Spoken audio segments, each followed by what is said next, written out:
at most trusted radio network in the country. Basta Radio Bombo!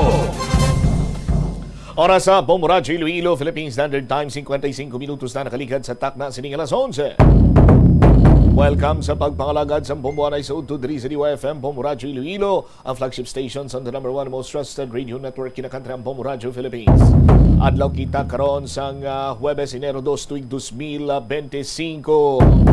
Sa gihapon ini mula ganimo ang kurban, Bombo Chama Blanco Hover.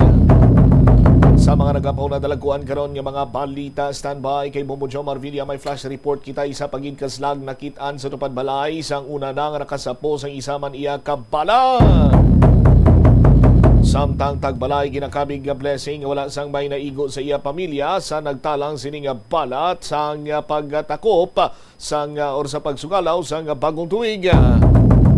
8 focus crimes sa Riyon 6 nagdubo sa holiday 2024 kung ipanggid sa nakaligad sini iyang 2023. Kag pamilya sang biktima nga napatay matapos na bungguan sang salakyan sa Miagaw hindi magpasaka sang kaso.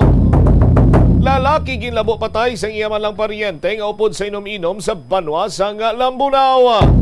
Kung madalagkuhan mga balita, issues kay impormasyon, check natin this time si Bombo Jomar Villa. Saya sining flash report. Jom, sa flash report, please go ahead.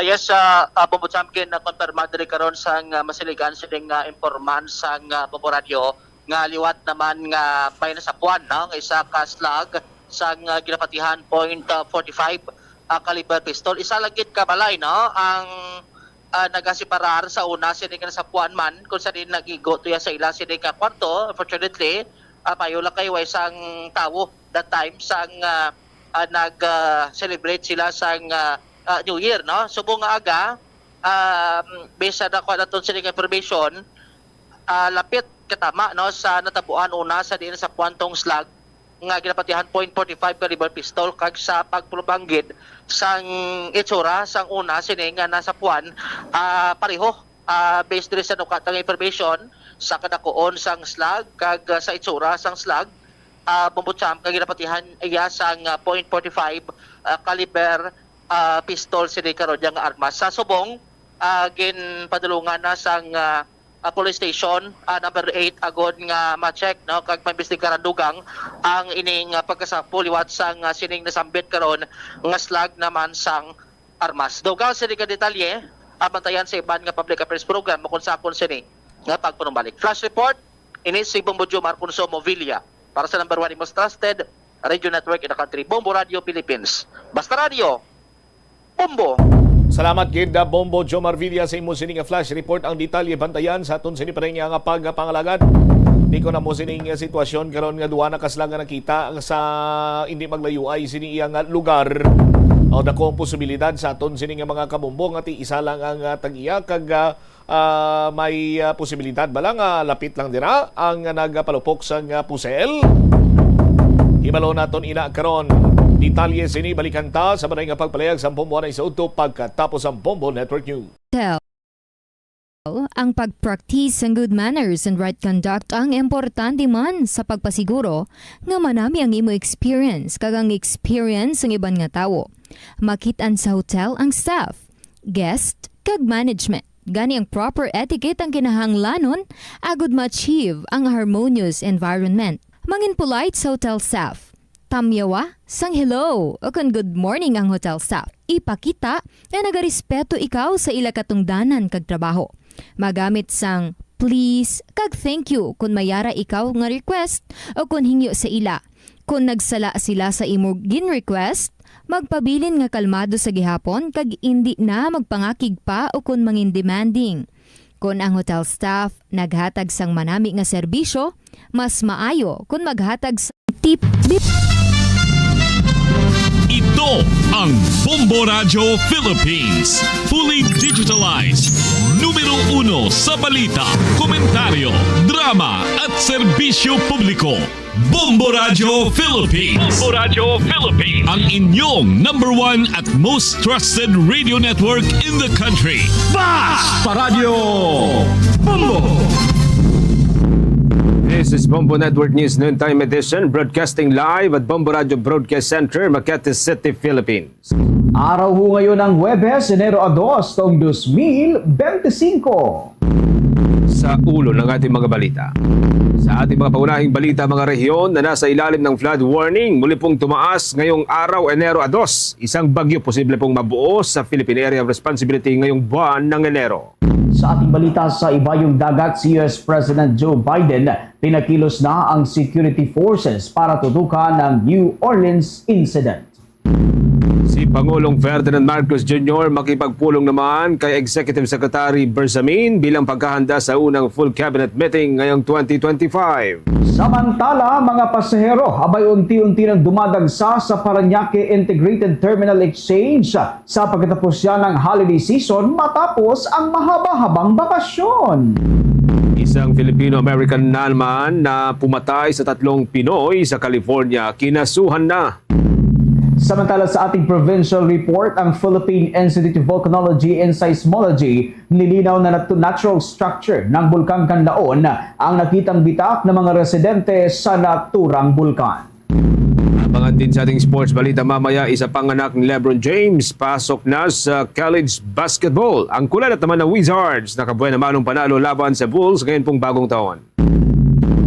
At live nationwide via satellite, dumako tayo sa detalye ng ating mga balita.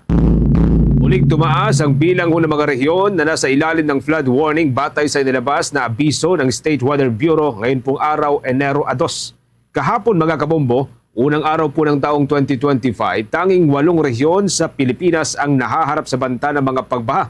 Dahil po yan sa malawakang mga pagulan, ngunit unti-unti pong itong umakyat sa 10 ngayon pong araw.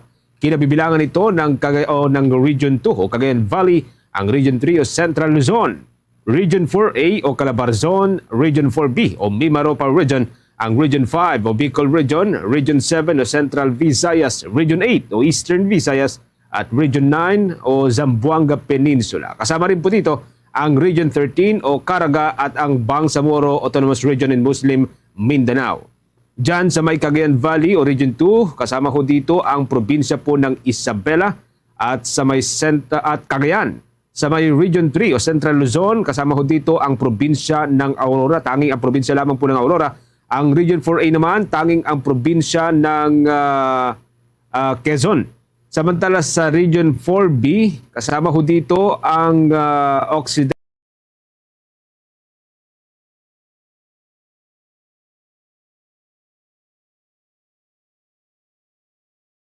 Occidental Mindoro, Oriental Mindoro, Romblon, at maging itohong Marinduque.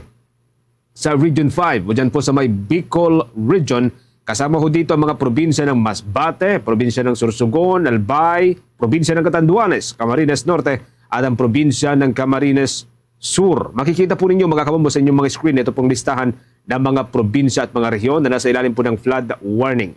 Samantala, dyan naman sa may Region 7, nakataas po ito sa may Central o sa may Cebu, Bohol, Siquijor at Negros Oriental.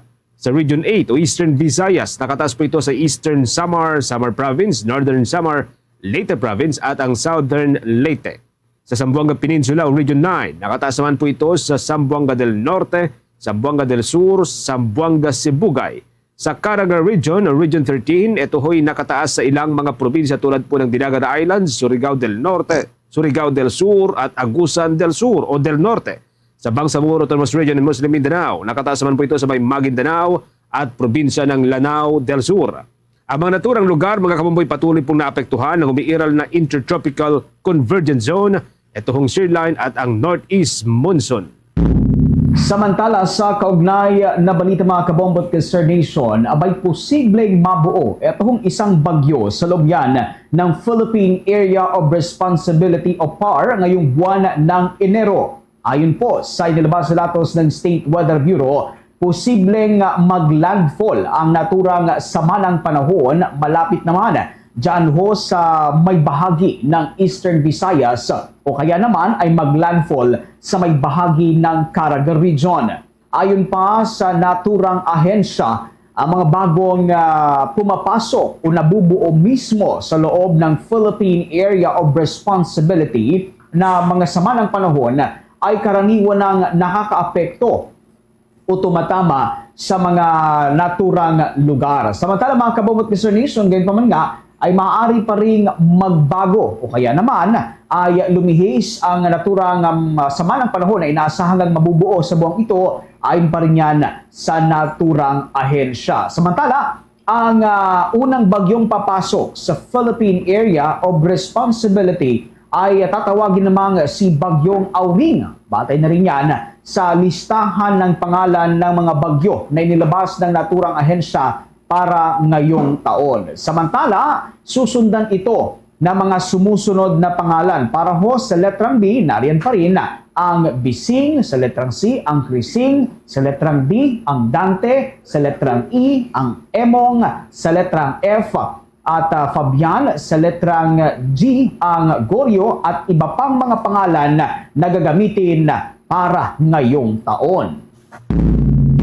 Sa iba pang mga updates, mga kabombo, umabot ho sa 8 milyong family food packs ang nagawang ipamahagi ng Department of Social Welfare and Development sa kabuuan ng nakalipas na taon o ng taong 2024. Ang mga ito'y napakinabangan ng kabuang 6 milyon o 6,864,735 na katao na naapektuhan sa iba't ibang mga kalamidad na tumama sa bansa mula ho sa mga serye ng bagyo, mga pagyanig at mga pagputok ho ng iba't ibang mga bulkan.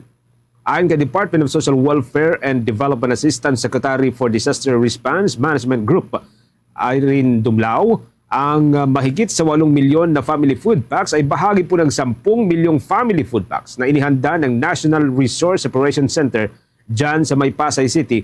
Yung iba naman ay nanggaling sa may Visayas Disaster Response Center sa Mandaue City sa probinsya po ng Cebu. Ilan sa mga malalaking kalamidad na nangangailangan po ng tuloy-tuloy na supply ng mga family food packs ay ang magkakasunod ng mga bagyong Aghon at Butchoy, ang severe tropical storm Karina at itong Inteng, ang Typhoon Ferdy at Hener, tropical storm Helen at tropical depression Julian na tumama po sa bansa mula Enero hanggang sa unang bahagi po ng Oktubre ng taong 2024. Sinundan po ito ng malaparade of storm na Bagyong Christine, Leon, ang Marce, Nika, Super Typhoon Ophel at Super Typhoon Pepito. Dito pong huling bahagi na po ito ng Oktubre hanggang sa pagpasok ng buwan ng Nobyembre. Hindi rin po tumigil ang sunod-sunod na pag-alburuto ng mga bulkan katulad po ng kasalukuyan pong pag-aalburuto ng Bulkang Canlaon, ang Bulkang Taal at ang Bulkang Mayon. Kasama na ho rito ang ilang serye ng mga lahar flow sa mga nakapalibot na lugar. Maliban po sa 8 milyong family food packs, mga kabombo, nagawa rin ng Department of Social Welfare and Development na makapagbigay ng mga cash assistance sa kabuang 524,334 pamilya. Ito ho'y mahigit sa kalahating milyong pamilya. Gamit po yan ang Cash for Work Program, Food for Work Program at ang Emergency Cash Transfer Program ng naturang ahensya. Bombo International News. Nagpaabot na ng taus-pusong pagkiramay si US President Joe Biden sa mga kaanak ng mga nasawi at nasugatan sa nangyaring pag-atake ng isang salarin sa New Orleans. Matatandaang hanggang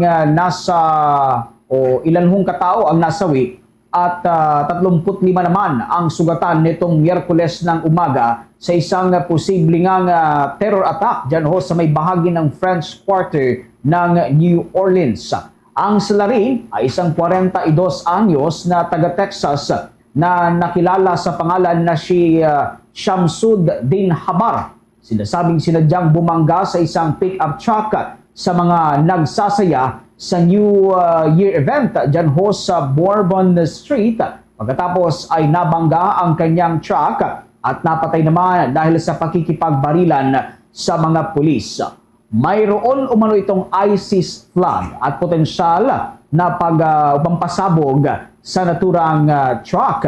Nagpasalamat naman si US President Joe Biden sa mga otoridad sa kanilang bansa dahil sa mabilis na pagtugon sa naturang pangyayari. Kaugnay niyan, pakinggan natin ang bahagi ng naging pahayag ni US President Joe Biden. I know I can speak for all Americans when I say our hearts are with the people of New Orleans after the despicable attack that occurred in the early morning hours. To all the families of those who were killed, to to all those who are injured, to all the people of New Orleans who are grieving today, I want you to know I grieve with you. Our nation grieves with you. We're going to stand with you as you mourn and as you heal in the weeks to come. I want to thank our brave first responders and law enforcement personnel who stopped the attacker in his tracks before he could kill or injure even more people. And I want to thank you to everyone at the Department of Homeland Security, the Department of Justice, including the FBI, for working non-stop to investigate this heinous act. Yan mga kabombot ka Sir Nation ang naging bahagi ng paliwanag ni US President Joe Biden. Samantala, tiwala naman ang Estados Unidos o ang presidente ng Estados Unidos na matutukoy ng mga investigador ang mas malalim na issue sa nangyaring malagim na insidenteng ito. Naka-alerto rin umano ang Federal Bureau of Investigation kung mayroon pang continuing threat upang agad itong mapigilan. Narito pa ang patuloy na pahayag ni US President Joe Biden. The FBI is leading the investigation to determine what happened, why it happened, whether there was any continuing threat to public safety. Here's what we know so far. To me, the killer was an American citizen, born in Texas. He served in the United States Army on active duty for many years. He also served in the Army Reserve until a few years ago. The FBI also reported to me that mere hours before the attack, he posted videos on social media indicating that he was inspired by ISIS, expressing a desire to kill. The ISIS flag was found in his vehicle, which he rented to conduct this attack. Possible explosives were found in the vehicle as well, and more explosives were nearby. The situation is very fluid, and the investigation has a preliminary stage. Mga kabombo, yan ang naging bahagi ng talumpati at mensahe nga ni US President Joe Biden. Oras na natin 13 minutes makalipas ang alas 12 ng katanghalian. Inasuhan ng isang Filipino-American na umunoy pumatay sa 3 nitong kaanak sa Baldwin Park sa may California kamakailan. Ang akusado ay kinalang si Kyle Chester de los Reyes, siya ho'y 23 anyos at naharap sa multiple counts of murder batayan sa official report na inilabas ng Los Angeles County District Attorney's Office. Malalang noong Disyembre 26 ay iniulat po ng Los Angeles County Sheriff Department ito hong nangyaring pananaksak o stabbing incident na ikinamatay ng 3 miyembro ng pamilya na kinilala sina Mia Chantel Narvaez, 8 anyos, Paul Sebastian Manangan, 16 anyos at Rona Nates at siya ho'y 44 anyos. Batay ho sa ulat ng naturang police unit, tumawag ang isang batang babae sa 911 at humingi ito ng tulong dahil sinaksak ng kanyang kuya ang kanilang ina. Pagdating ng local police sa pinangyarihan po ng krimen, nadatnan nila ang 3 biktima na nakahandusay habang kasalukuyan namang tumatakas etong suspek. Agad itong napigilan ng pulisya at kinalaunan ay sinampahan ng patong-patong na kaso. Ang mga biktima mga kaumbo ayon po sa mga otoridad ng Estados Unidos ay orihinal na nagmula dito sa Pilipinas. Samantala mga kabomot ka Sir Nation, maya-maya lamang ay kukunin natin ang linya ni Bombo Annalise Soberano mula dyan sa Malacanang sapagkat ito nga si Pangulong Ferdinand Marcos Jr. ay nakatakdang makipagpulong. Nariyan na ho si Bombo Annalise Soberano, itong si Pangulong Ferdinand Marcos Jr. Kagaya ng nababanggit ko ay nakatakdang makipagpulong ng araw kay Bersamin bilang paghahanda sa unang full cabinet meeting ngayong taong 2025. Narito ang linya ni Bombo Annalise Soberano. Magpupulong ngayong araw sina Pangulong Ferdinand Marcos Jr. at Executive Secretary Lucas Bersamin kung saan magkakaroon ng comparing of notes ang dalawa. Ito ang sinabi ni Presidential Communications Secretary Cesar Chavez. Ayon kay Chavez, pag-uusapan ni na Pangulong Marcos at Secretary E.S. Bersamin ang magiging agenda para sa kauna-unahang full cabinet meeting para sa taong 2025. Hindi naman sinabi ni Secretary Chavez kung kailan o ngayong araw o sa January 7 pala ang nasabing pagpupulong. Hindi naman sinabi ni Chavez kung anong mga agenda ang pag-uusapan dahil pag-uusapan pa lang ito nila ngayong araw. Ngayong araw, nasa loob lamang ng palasyo ng Malacanang si Pangulong Marcos. Bukod sa pulong niya kasama si E.S. Bersamin, magkakaroon doon ito ng private meetings. Hindi pa rin naglabas ng schedule ang palasyo hinggil sa mga magiging aktibidad ng Pangulong Marcos sa mga susunod na araw. Samantala, hinimok naman ni Pangulong Marcos ang mga Filipino na maging reflective at growth-focused mindset ngayong 2025 na magbabalanse sa realidad ng kahapon at sa kasalukuyan. Siniguro din ng Pangulo na magiging produktibo ang kasalukuyang taon lalo at maraming mga programa at proyekto ang nakalinya kung saan mapakikinabangan ito ng taong bayan. Live mula dito sa Malacanang, Bombo Anali Montaño Soberano nag-uulat para sa number 1 and most trusted radio network in the country, Bombo Radio Philippines, Basta Radio, Bombo! Oras na natin 17 minutes makalipas ang alas 12 ng katanghalian. Sa iba pang mga development, mga kabombo, kinundenan ng Makabayan Black Lawmaker, ito hong hindi otorisadong pagpasok sa karagatan ng Pilipinas ang US Carrier Strike Group 1 sa panguna po ng USS Carl Vinson sa pagitan po yan ng Leyte at ng Mindanao. Ito ho'y nangyari noong Disyembre 26 ng taong nitong nakalipas na taon. At ayon ho kay Assistant Minority Leader at siya rin pong kinatawan ng Gabriela Party List, Congresswoman Arlene Brosas, ang ginawa ng US warship ay isang panghihimasok at pagpapakita ng walang pakundangan na lakas ng militar at maaari pong paglabag sa soberanya ng Pilipinas. Git pa ng babaeng kongresista, ang pagdaan ng US Strike Group 1 sa karagatan ng Pilipinas ay malinaw daw na panghihimasok at pagyurak sa kasarinlan ng bansa. Binigyang diin ng mababatas ng nuclear-capable warship na ineskortan ng USS William Lawrence, USS Tirret at USS Princeton ay nagdudulot ng seryosong panganib o banta sa mga Filipino communities. Binatikos din ni Brosas ang gobyerno ng Pilipinas na hinahayaan na lamang gawin ng isang US military outpost imbes na depensahan ang soberanya ng bansa. Git pa ng mababatas ng Pilipinas ay hindi ho war playground ng Amerika o extension ng Pentagon. Ang ating soberanyaan niya ay non-negotiable at dapat igiit ang ating independence o kalayaan mula huyan sa munoy pagkontrol ng bansang Estados Unidos. Sa iba pang mga updates, siniguro ho ng Bureau of Fisheries and Aquatic Resources sa pamagitan niya ni National Director Isidro Velayo Jr. ang mas malawak pang serbisyong pangisdaan ngayon pong taon. Pagtitiyak ng opisyal, ilalapit palalo ang serbisyo ng Fisheries Bureau sa mga mangingisda, mga free trader, merkado at sa lahat po ng stakeholders bilang bahagi ng pagpapalawak ng serbisyo ng naturang ahensya. Kasabay po ng pagpapalit ng taon mula 2024 patungong 2025, nagpasalamat din ang Chief ng Bureau of Fisheries sa mga mangingisda sa naging kontribusyon naman ito para huumunlad ang industriya ng pangisdaan. Ayon kay Director Velayo Jr., ang mangingisda ang nagsisilbing bayani ng industriya ng pangisdaan at nagpapasalamat ang buong Bureau of Fisheries and Aquatic Resources sa kanila dahil sa pagpupunyagi na maiangat ang naturang sektor at matiyak na magkakaroon ng sapat na pagkain. Kasabay nito ay nangako rin ang opisyal na mas maraming tulong sa mga mangingisda ngayon pong 2025. Ayon pa rin sa opisyal, ang lahat po ng tulong mula sa pamalaan ay ilalapit o ibababa sa kanilang tulong o kanilang level bilang tulong sa pagpapalakas ng kanilang kabuhayan at mapataas pa ang kalidad ng kanilang buhay. Narito ang bahagi po ng pahayag ni Director Isidro Velayo Jr. Kayo po ang bayani ng industriya ng pangisdaan at pagsasaka at lubos ang aming pasasalamat sa pagpupunyagi po ninyong maiangat ang antas at kalidad ng industriya. Kaya naman po ang pamahalaan sa pamamagitan ng DABFAR ay katuwang ninyo sa pagtataguyod ng inyong kabuhayan sa pamamaraang likas kaya at makabubuti maging sa ating kapaligiran.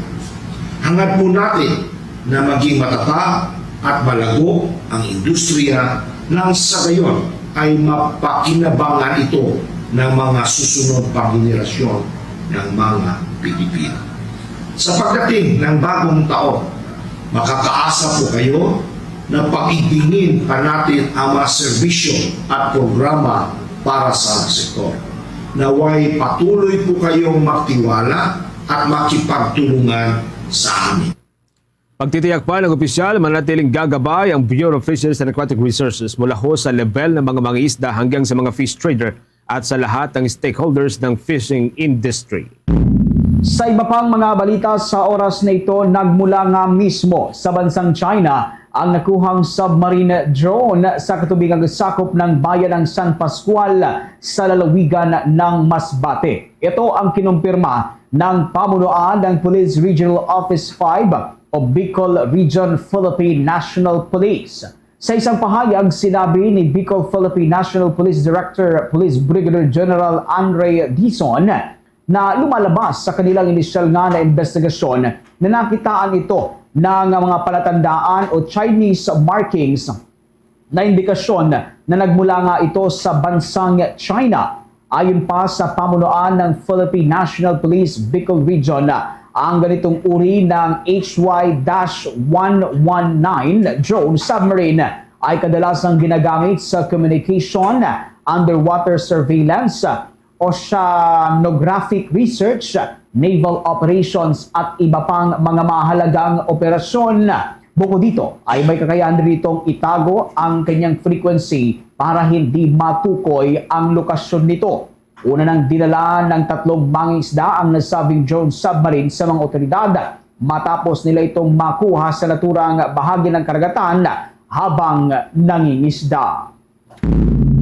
Sa iba pang mga updates, kasabay po ng tuluyang pagpasok ng 2025 at pagiging epektibo ng total ban sa mga Philippine Offshore Gaming Operator o mas kilala sa tawag na POGO, tudubantay ho ngayon ang Presidential Anti-Organized Crime Commission sa posibilidad ng paglabas nitong mga small-scale operations o ito ho yung mga maliliit na mga Philippine Offshore Gaming Operator ng kontrobersyal na foreign gaming operator. Ayon kay Presidential Anti-Organized Crime Commission Executive Director Gilbert Cruz, napansin na nila ito nitong nakalipas na taon ng paglabas o itong paglabas ng mga small-scale operations kasunod dyan ng all-out war ng gobyerno laban sa mga Philippine Offshore Gaming Operator.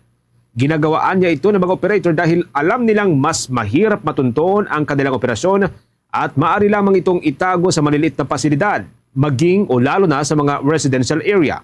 Gid pa ng opisyal, nilawakan na ng Presidential Anti-Organized Crime Commission ang koordinasyon nito sa mga lokal na pamahalaan upang bantayan ang kanilang sariling lugar mula huyan sa posibleng pagsulputan nitong mga small-scale Philippine Offshore Gaming Operators.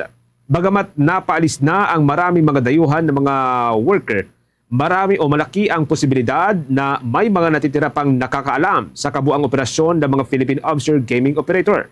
Pagtitiyak po ng opisyal, hindi titigil ang mga law enforcement agencies sa paglansag sa mga ito hanggang sa pinakamalait o maliit na operasyon. Sa iba pang mga balita sa oras na ito, abay nakatakdang ganapin ngayong araw nga ang pagbabasbas ng mga replika ng Jesus Nazareno sa Quiapo, lungsod ng Maynila, kung saan nakapwesto nga ang pagbabasbas sa ilalim mismo ng footbridge ng Quezon Boulevard, kalapit ng simbahan ng Quiapo. Kasabay ding babasbasan mamaya ang mga daladalang estandarte o banner ng mga grupong deboto ng Jesus Nazareno. May isinasagawa naman ang Novena Mass ngayong tanghali bago ang naturang pagbabasbas. Ang misa ay pinangunahan mismo ni Papal Nuncio to the Philippines Archbishop Charles Brown. Dagdag pa nito, hiwalay nagaganapin sa ibang araw bago ang traslasyon sa Enero 9, ang taunang prosesyon ng mga replika sa distrito ng Quiapo. Oras natin, meron na ho tayong 24 minutes makalipas ang alas 12 ng katanghalian. Update po muna tayo mga kabombo. Dito ho sa inaasahan na namang pagdagsaan ng mga pasahero galing ho sa kanilang mga probinsya pabalik po sa Metro Manila. Kasunod dito hong mahaba-habang holiday break o holiday season mga kabombo. Yung po mga pasahero mula sa kanilang probinsya, unti-unti na rin pong dumadagsa o bumabalik dyan sa may Parañaque Integrated Terminal Exchange matapos nga ho na itong mahaba-habang holiday season. May development na nakuha po dyan si Bombo Bea Peniza. Nag-uumpisa na dumagsa ang mga pasaherong pabalik ng Maynila dito sa Parañaque Integrated Terminal Exchange ngayong araw.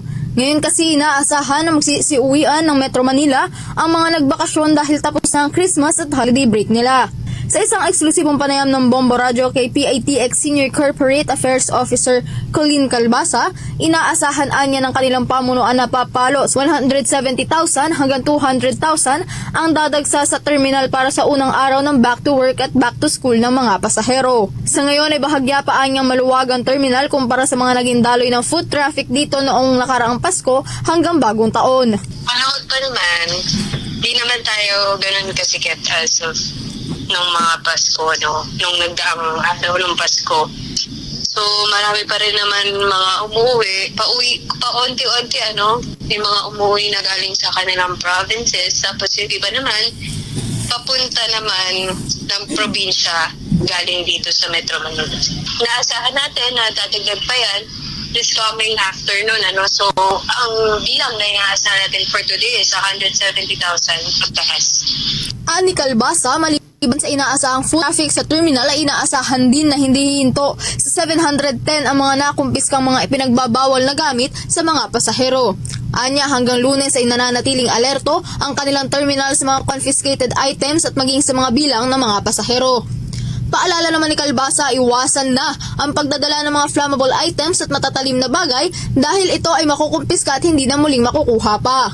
Mas maaga din sana pumunta ng terminal ang mga pauwi naman ng probinsya para hindi na maipit sa mga mahabang pila sa mga ticket booths. Naasahan natin na meron pa rin tayong confiscate until Monday dahil until Monday pa rin tayo naka-alerto dahil sa mga pasahero natin na pabalik galing probinsya dito sa Metro Manila at vice versa. Para sa mga pasahero natin na pabalik dito sa Metro Manila, may tingin po natin pinaparating na huwag na magdala ng sharp objects and flammable items dahil mako-confiscate po dito sa terminal at hindi nyo na po makukuha. Para naman po sa mga pasahero na pabalik ng kanilang probinsya galing dito sa Metro Manila, ensure na lang po natin na mas maaga po tayo pumunta ng terminal para makakuha po ng tickets natin. Diretso ticket booth na lang po tayo para maiwasan po ang lahat ng mga unwanted incidents. Dire-diretso na lang. Inaasahan naman na papalo sa 3 milyon ang kabuuang bilang ng mga pasahero na mapagsisilbihan ng terminal hanggang Lunes. Para sa Bombo Network News, Bombo Bea Piniza nag-uulat para sa number 1 and most trusted radio network in the country, Bombo Radio Philippines. Basta Radio, Bombo! 28 minutes makalipas ang alas 12 ng katanghalian. Isinagawa ng Department of Health ang ikalawang bahagi po ng Hospital Preparedness and Response Rounds pagkatapos po ng pagsalubong ng bagong taon. Pinangunahan ni Department of Health Secretary Teodoro Herbosa ang pag-iikot sa mga ospital dyan sa may lungsod ng Maynila. Sinimulan sa Philippine General Hospital sa may Taft, Manila ang naturang pag-iikot. Isinunod naman sa Manila Doctors Hospital sa United Nations Manila o United Nations Avenue. At ang pinakahuli ay ang Tondo Medical Center. Ang mga naturang hospital, mga kabombo, ay ang madalas na pinagdadalhan itong mga pasyente na taga Maynila. Isa sa tinignan sa naturang pag-iikot ay ang pagresponde ng mga ospital o mga personnel ng mga ospital, lalo na't kakatapos pa lamang ang pagsalubong ng bagong taon. Maalala ho na nasa 340 na yung pong naitala ng Department of Health na mga firecracker-related injuries mula nung sinimulan nito ang monitoring noong Disyembre 22 hanggang kahapon. Kaugnay pa nito, tinignan din ang kahandaan ng mga ospital pagdating ho ng kanilang staff at mga kagamitan. Kasama rin ng Department of Health ang mga opisyal ng Tondo Medical Center, ang Philippine National Police. Kasama rin po dito ang Bureau of Fire Protection, ang National Nutrition Council at ang Metropolitan Manila Development Authority. Kasama rin po ang NGO na Ecoways Coalition at ang Philippine College of Emergency Medicine para huyan sa Hospital Preparedness and Response Round. Samantala, umabot naman sa kabuuang 11,127 ang bilang ng mga pasahero na pabalik ng Maynila ang naitala nga ng Philippine Coast Guard na lumating sa Batangas Port. Ang naturang datos ay naitala ng ahensya hanggang kaninang alas 12 ng hating gabi matapos ang naging pagdiliwangan ng kabuuan ng holiday season. Karamihan sa mga pasaherong ito ay nagmula pa sa Calapan Port sa Oriental Mindoro at Abra de Ilog Port sa Occidental Mindoro pabalik nga dito sa Maynila. Sa ngayon, nananatili pa rin sa heightened alert status ang lahat ng district at substation ng Philippine Coast Guard sa buong bansa. Layo nito na matiyak ang kaligtasan ng mga biyahero at seguridad sa mga pantalan. Kaugnay nito ay umabot naman sa 36,123 outbound passenger ang naitala ng naturang ahensya, habang nasa 36,560 naman ang mga inbound passengers sa buong bansa. Meron na naman po tayong 39 o 29 minutes bago po sumapit ang alauna po ng hapon. Lalo pang tumaas ang pultuho ng tubig na pinapakawalan nitong Magat Dam dyan sa may Northern Luzon, kasabay po yan ng patuloy na mga mabibigat na mga pagulan na nararanasan sa malaking bahagi ho ng watershed nito. Kahapon mga kabombo, unang araw ho ng taong 2025, nagpapakawala ang naturang dam ng hanggang sa 244.44 cubic meters per second ng tubig. Ngunit sa report ng Hydrology Division ng State Weather Bureau ngayon pong araw, halos nadoble na ito at umaabot na lang hanggang sa 478.11 cubic meters per second. Nanatili pa rin na isang floodway gate ang nakabukas mula sa naturang dam. Batay ho kasi sa datos ng naturang dibisyon, umakyat ang level ho ng tubig ng Magat sa 190.40 meters mula sa 190.16 meters kahapon. Ito ho'y katumbas ng 24 o 24 na sentimetro na pagtaas. Ang normal water level ng Magat Dam ay 193 meters. Sa ngayon mga kabombo ay nakasara na rin ang gate ng dalawang dam na una pong nagbukas nitong huling linggo ng 2024. Ito ang Ambuklaw Dam at Angat Dam dyan, kapwa dyan sa may Cordillera Administrative Region.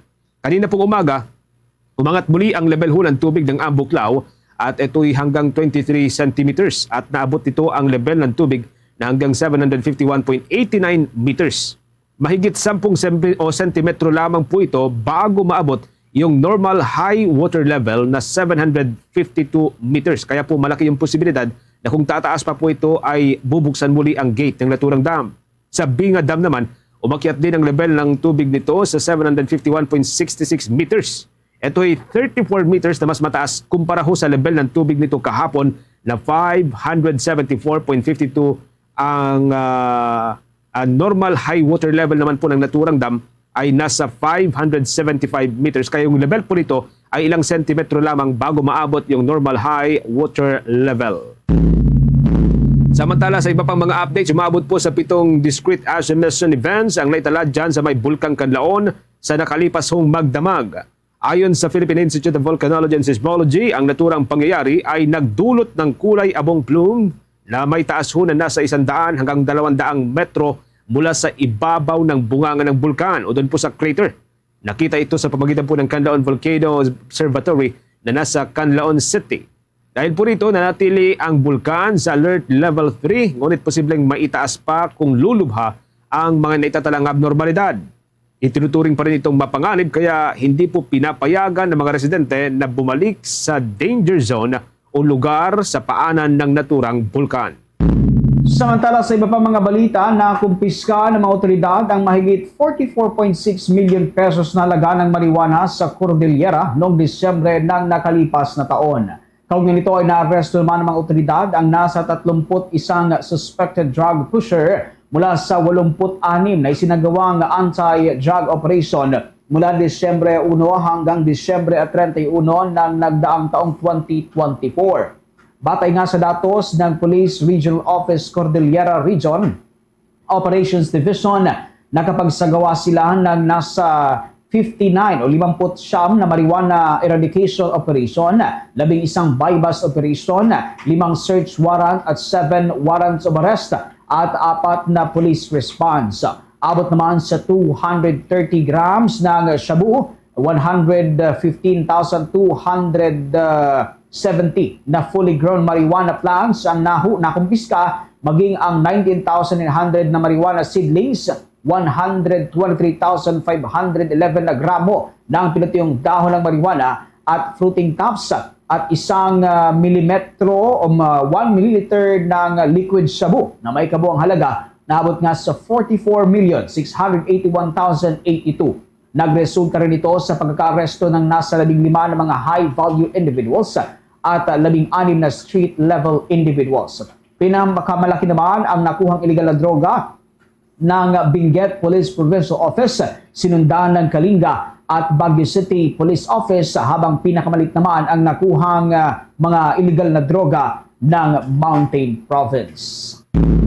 Sa iba pang mga development, ibinida po ng pamahalaan ang malawak nitong suporta para ho sa mga micro, small and medium enterprises at mga startup companies dito ho sa Pilipinas. Ayon kay Department of Science and Technology Secretary Renato Solidum Jr. na meron pong 91 o 91 na mga technology business incubation hub na kasalukuyan pong tumutulong sa pagpapaunlad ng mga negosyo. Anya, ang mga hub na ito ay pinupunduhan ng Department of Science and Technology sa loob po ng 2 taon. Ito'y bilang suporta sa mga state universities and colleges at private higher education institutions sa pagsulong ng mga innovation. Inilahad din ni Secretary Solidum na may mga startup grants ang ahensya upang suportahan ang mga teknolohiyang ginagamit ng mga startup companies, kung saan isaan niya sa mga tampok na proyekto ngayong taon itong paggamit ng artificial intelligence o mas kilala sa tawag na AI doon ho sa mga sari-sari stores. Makakatulong niyang naturang o isang startup na gumagamit ng artificial intelligence upang mas mapaganda pa ang operasyon nitong mga sari-sari stores. Samantala, patuloy naman na pinalalakas ng Department of Science and Technology o DICT ang industriya ng Philippine Tropical Fabric sa pamamagitan ng pagtatayo ng mga innovation centers sa buong bansa. Katuwang nito ang Philippine Textile Research Institute. Ayon kay Department of Science and Technology Secretary Renato Solidum, mas maraming mga Pilipino ang nagsimulang tumangkilik sa mga kasuotang gawa mula sa Philippine Tropical Fabric noong taong 2024. Kasama rito ang mga tela na mula sa abaka, pinya, saging at kawayan bilang bahagi nga ng kanilang kampanya. Pinagtutuunan ng Department of Science and Technology kung paano higit pang mapapalago ang industriya ng tropical fabric. Layunin nito na isulong ang sustainable development sa pamagitan ng science, technology at innovation na kaakibat ng tinatawag nga na circular economy. Sa tulong naman ng makabagong teknolohiya, nais ho ng Department of Science and Technology na mas maging makakalikasan nga itong mga produktong kanilang inilulunsad. Tulad ng mga barong na gawa na lamang sa kawayan at iba pang uri ng mga kasuotan. Layon pa ng naturang ahensya na masiguro ang pagiging eco-friendly ng mga produktong Pilipino. Bombo Sports News. Dako muna tayo sa ating sports news, mga kabombo. Pumasok na ho sa college basketball itong si Bryce James. Siya po ang pinakabatang lalaking anak nitong si NBA superstar LeBron James. Maglalaro itong si Bryce doon ho sa may Arizona Wildcats, isa ho sa mga kilalang basketball team na pinanggalingan ng mga magagaling na mga NBA players kasalukuyan at maging yung mga nagretiro na hong mga NBA players. Etong si Bryce, mga kabumboy, bahagi po ng 2025 recruiting class ng Wildcats at inaasahan na maglalaro kaagad sa mga nakatakdang laban ho ng kukunan ngayon pong taon. Batay ho sa official record ng Wildcats, etong si Bryce ay may tangkad na 6 foot at 4 na inches at may bigat na 190 pounds. Bagaman hindi ho kasing taas ang expectation sa kanya kumpara ho sa kanyang amang si LeBron James, may ilang team din na nag-alok sa kanya tulad po ng Duquesne, ang Ohio State at ang USC. Batay pa sa opisyal na record, taglay po nitong si Bryce James ang ilang skill set na magagamit sa paglalaro ng basketball o professional basketball. Nakakagawa ho siya ng mga pull-up shots, mga three-pointers at nagpapakita rin daw ho ito ng solidong depensa. Samantala, ilan sa mga magagaling na mga player ng National Basketball Association na una pong naglaro doon sa Wildcats ay sina Aaron Gordon, itong si DeAndre Ayton, itong si Lauri Markkanen, nakasalukuyan po naglalaro sa Utah Jazz, at ang 4-time NBA champion at legend ng Golden State Warriors, si Andre Iguodala. Bombo Entertainment News. Samantala mga kabombot ka Sir Nation, na may agaw pansin sa mga fans sa mga larawan ng multi-awarded actress na si Catherine Bernardo habang kumakain ng grapes. Hindi kasi simpleng paraan ang kanyang ginawa dahil nasa silong siya ng isang mesa. Nasa lumang paniniwala kasi na nanggaling sa Spain at ito ay tinatawag na las 12 uvas de la suerte o 12 grapes of luck. Kung saan kapag kinain raw itong ubas sa ganoong paraan ay bumubuhos ang maraming biyaya. Makikita rin sa larawan ang fur baby ni Kat na kasama niya sa silong ng lamesa. Umani naman ito ng iba't ibang reaksyon kung saan may mga natuwa, nagtaka at ang ilan naman ay nagsabing ginagawa rin nila ang ganoong uri ng tradisyon. Samantala sa iba pang mga balita, ngayon pa lang ho ay pinaghahandaan na ng Metropolitan Manila Development Authority ang 2025 Metro Manila Film Festival. Ituturing kasi ng Metropolitan Manila Development Authority o MMDA na tagumpay ang idinaos na ika-50 50th Metro Manila Film Festival. Ayon kay MMDA Chairman and concurrent MMFF Overall Chairman Attorney Don Artes, naging tampok ang kahalagahan ng Metropolitan Manila Manila Film Festival sa pagpapalakas ng pelikulang Filipino. Samantala, binati rin ito ang nagwagi sa gabi ng parangal, kabilang na nga ang mga pelikulang topak na pinagbibidahan naman ng aktor na si Arjo Ataide, kung saan nasungkit din ito ang Best Float, gayon din ang Fernando Poe Jr. Memorial Award at Special Jury Prize. Sa kabilang dako naman ay pinasalamatan ni Ataide ang Metropolitan Manila Development Authority at binati nito ang lahat na lumahok sa ika-50th Metro Manila Film Festival. Itinuturing din ni Ataide na malaking reunion ito ng mga artista ang nangyaring gabi ng parangal. Bunga nito tiniyak naman ng Nathan Studios at ni film producer Sylvia Sanchez Ataide na lalo pa nilang pagbubutihin ang paggawa ng mga dekalidad na mga pelikulang Pilipino. Meron na naman po tayong 17 minutes bago po sumapit mga kabombo ang alauna po ng hapon. Sa iba pang mga development ngayong pong araw, kinumpirma ho ng pamunuan ng National Irrigation Administration na sisimulan na nilang pagbebenta ng murang bigas sa darating ho na o sa susunod na linggo na po ito, no, Enero at Diyes ng taong 2025. Ang pagbebenta ng abot kayang bagong bayaning magsasaka o ito ho ay tinagurian bilang BBM Rice ay gaganapin sa kadiwa ng Pangulo sa Central Office ng naturang ahensya. Bago ito ay magsasagawa muna ng stock inventory ng mga bigas ang National Irrigation Administration. Ang bagong bayaning magsasaka o BBM Rice Program ay nag-aalok po ng murang bigas na ito ho'y 29 pesos lamang kada kilo. Prioridad pa rin ng pamunuan ito hong mga senior citizen, mga solo parents, maging yaong mga PWDs o persons with special needs at maging ang mga benepisyaryo ng Pantawid Pamilyang Pilipino Program o mas kilala bilang 4Ps Program ng Department of Social Welfare and Development. Kaugnay pa rin po nito, aabot sa mahigit 1 milyong bigas ang nakatakdang ibenta o 1 milyong bags ng bigas ang nakatakdang ibenta sa naturang panahon.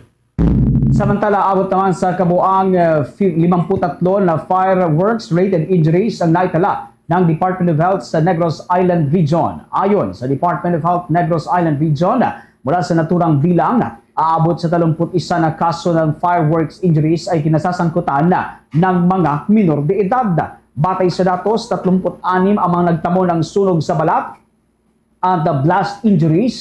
Nasa 15 naman ang nagtamo ng pinsala sa mata. At ang iba naman nagtamo rin ng blast injury na nagdulot po ng amputation o pagkaputol ng ilang bahagi ng kanilang katawan. Nakapagtala ang Negros Occidental ng pinakamataas na numero ng fireworks-related injuries na umabot sa 31. Sinundan ito ng Negros Oriental na mayroong 11 na kaso, Bacolod City na may 9 na kaso, Siquijor na may 2 kaso. Ang naturang injuries ay dahil naman sa paggamit ng illegal na paputok katulad na lamang ho ng boga, 5-star, piccolo, bilong-bilong, kamera, quitis, triangle, maging ang flying tiger, candle bomb, marawi at whistle bomb. Abot naman sa 6 na insidente ang hindi matukoy ang dahilan. Oras natin, meron na lamang ho tayong 15 o 14 minutes bago po sumapit ang alauna po ng hapon mga kabombo.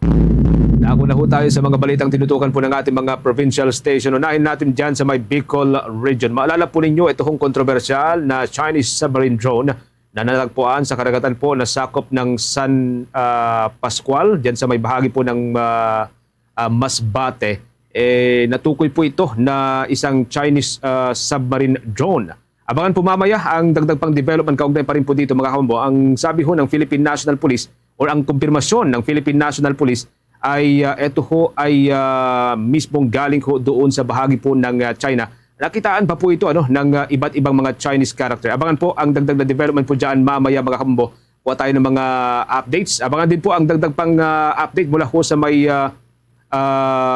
Visayas dahil meron pong pinapansin ang ilang mga netizen na pagka itong bitak daw doon ho sa mga structure ng Bulkang Kanlaon mga kabombo. Sabi naman po dito ng Philippine Institute of Volcanology and Seismology ay ito ho ay normal na itsura lamang ng naturang bulkan. Samantala, dito ho muna tayo sa ating balita sa ibayong dagat o international news.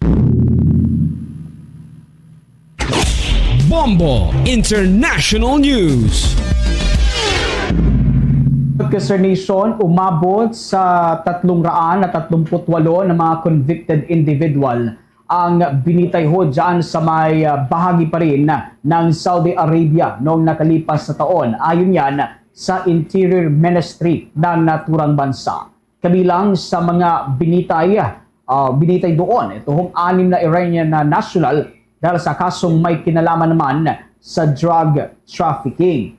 At kung din ito mga kabombot ka Sir Nison ay nagpadala naman ng summon itong ang Iran government laban naman sa Saudi ambassador para questionin at sinabing hindi katanggap-tanggap na ang naturang hatol ng naturang bansa, partikular na sa kanilang mga mamamayan na nabitay nga. Ang bilang ng mga binitay sa Saudi Arabia noong taong 2024 ay mas mataas kumpara yan sa bilang ng binitay noong taong 2023. At mula pa noong 1990s nga ay sinusubaybayan na ng human rights group na Amnesty International ang ganitong mga uri ng execution. Mga kabombo, mula sa naturang bilang naman ay aabot ho sa 117 na mga convicted individual ang binitay dahil yan sa pagkakasangkot pa rin sa drug trafficking at iba pang mga kasong may kinalaman sa illegal na droga. Binubuo rin ito ng nasa 129 na mga foreign national na kinibabalangan ho ng 25 na mga Yemenis, 24 na mga Pakistanis, 17 na mga Egyptian, 16 na Syrian, 14 na Nigerian national at binubuo rin ho ito ng nasa 13 na mga Jordanians at 7 naman na Ethiopians.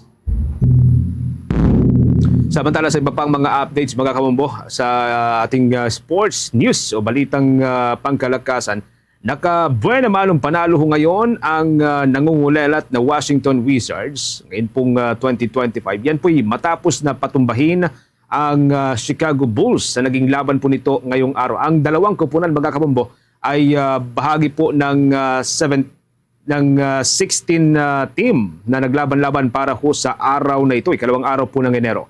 Sa pagtatapos ng laban ho ng dalawang team, tangan ho ng nangungulalat na team na Wizards ang 18 points na kalamangan sa score na 125-107. Muli pong nagpakita ng magandang performance ang dating Golden State Warriors sharpshooter etong si Jordan Poole at nagbuhos ng 30 points habang 11 points at 11 rebounds din ang ipinuste ng sentrong si Alex Sarr. Walang ibang player ng Wizards na nakagawa ng 20-point performance, ngunit 7 player ho nito ang gumawa ng tig-double-digit performance, daan upang dominahin ang Chicago. Masaya naman o nasayang naman ang 32 points ng batikang forward na si Zach LaVine, kasama ho ang double-double performance ng big man na si Nikola Vucevic na gumawa ng 12 points at 13 rebounds. Listo lang minalas ang buong Bulls team dahil po yan sa tanging sina LaVine at Kobe White ang nakagawa ng maayos na opensa sa kasagsagan ng laban. Muli pong ipinakita nitong si Jordan Poole ang lumang offensive firepower na dati ho nitong taglay noong siya'y naglalaro pa lamang sa Golden State Warriors at sa huling 2 quarter ay nagawa ho niyang magpakita ng clutch performance, daan upang dominahin ang second half. Nagbuhos ang Wizard ng 17 3-pointer gamit po ang impresibong 47.25%. Dinumina rin ng Wizards ang paint area. Sa kabila po nito, tanging 6 na laban pa lamang ang naipapanalo po ng koponan habang 25 o 25 ang nalasap na po nitong pagkatalo ngayong season. Ito naman ang ika-19 na pagkatalo ho ng Chicago Bulls habang 15 laban, yung pong nagawa ho nitong maipanalo. Oras natin, meron na lamang ko tayong 10 minuto bago sumapit ang alauna ho ng hapon. Balik ko tayo dyan sa may bahagi po ng Bicol Region. Ito hong natukoy na isang submarine drone. Ito ho'y ayon po sa Philippine National Police, natukoy po ito bilang galing po dyan sa may China. May update po dyan ang Bombo Radio Legazpi. Nadiskubre ang isang pinaniniwalaang Chinese submarine drone sa karagatang sakop ng San Pascual, Masbate. Ayon kay Police Regional Office Bicol Director Brigadier General Andre Dizon na sa naging panayam ng Bombo Radyo Legazpi na natagpuan ng 2 mangingisda sa laot ang naturang drone. Kaya agad na ipinagbigay alam sa mga kinauukulan na isinalarawan ng opisyal na tila isang racket na may 2 palikpik ang naturang bagay. Nabatid na mayroon itong markings na HY119 at ayon sa open source research na isa itong underwater navigation and communication system ng China. Ayon kay Dizon, nakabilang sa mga pangunahing gamit ng device ay ang underwater surveillance, oceanographic research, naval operations at maaari ring magamit bilang anti-detection device. Sa kasalukuyan ay na-turnover na ng Philippine National Police Bicol sa Philippine Navy ang naturang drone upang magsagawa ng mas malalim pang pagsisiyasat.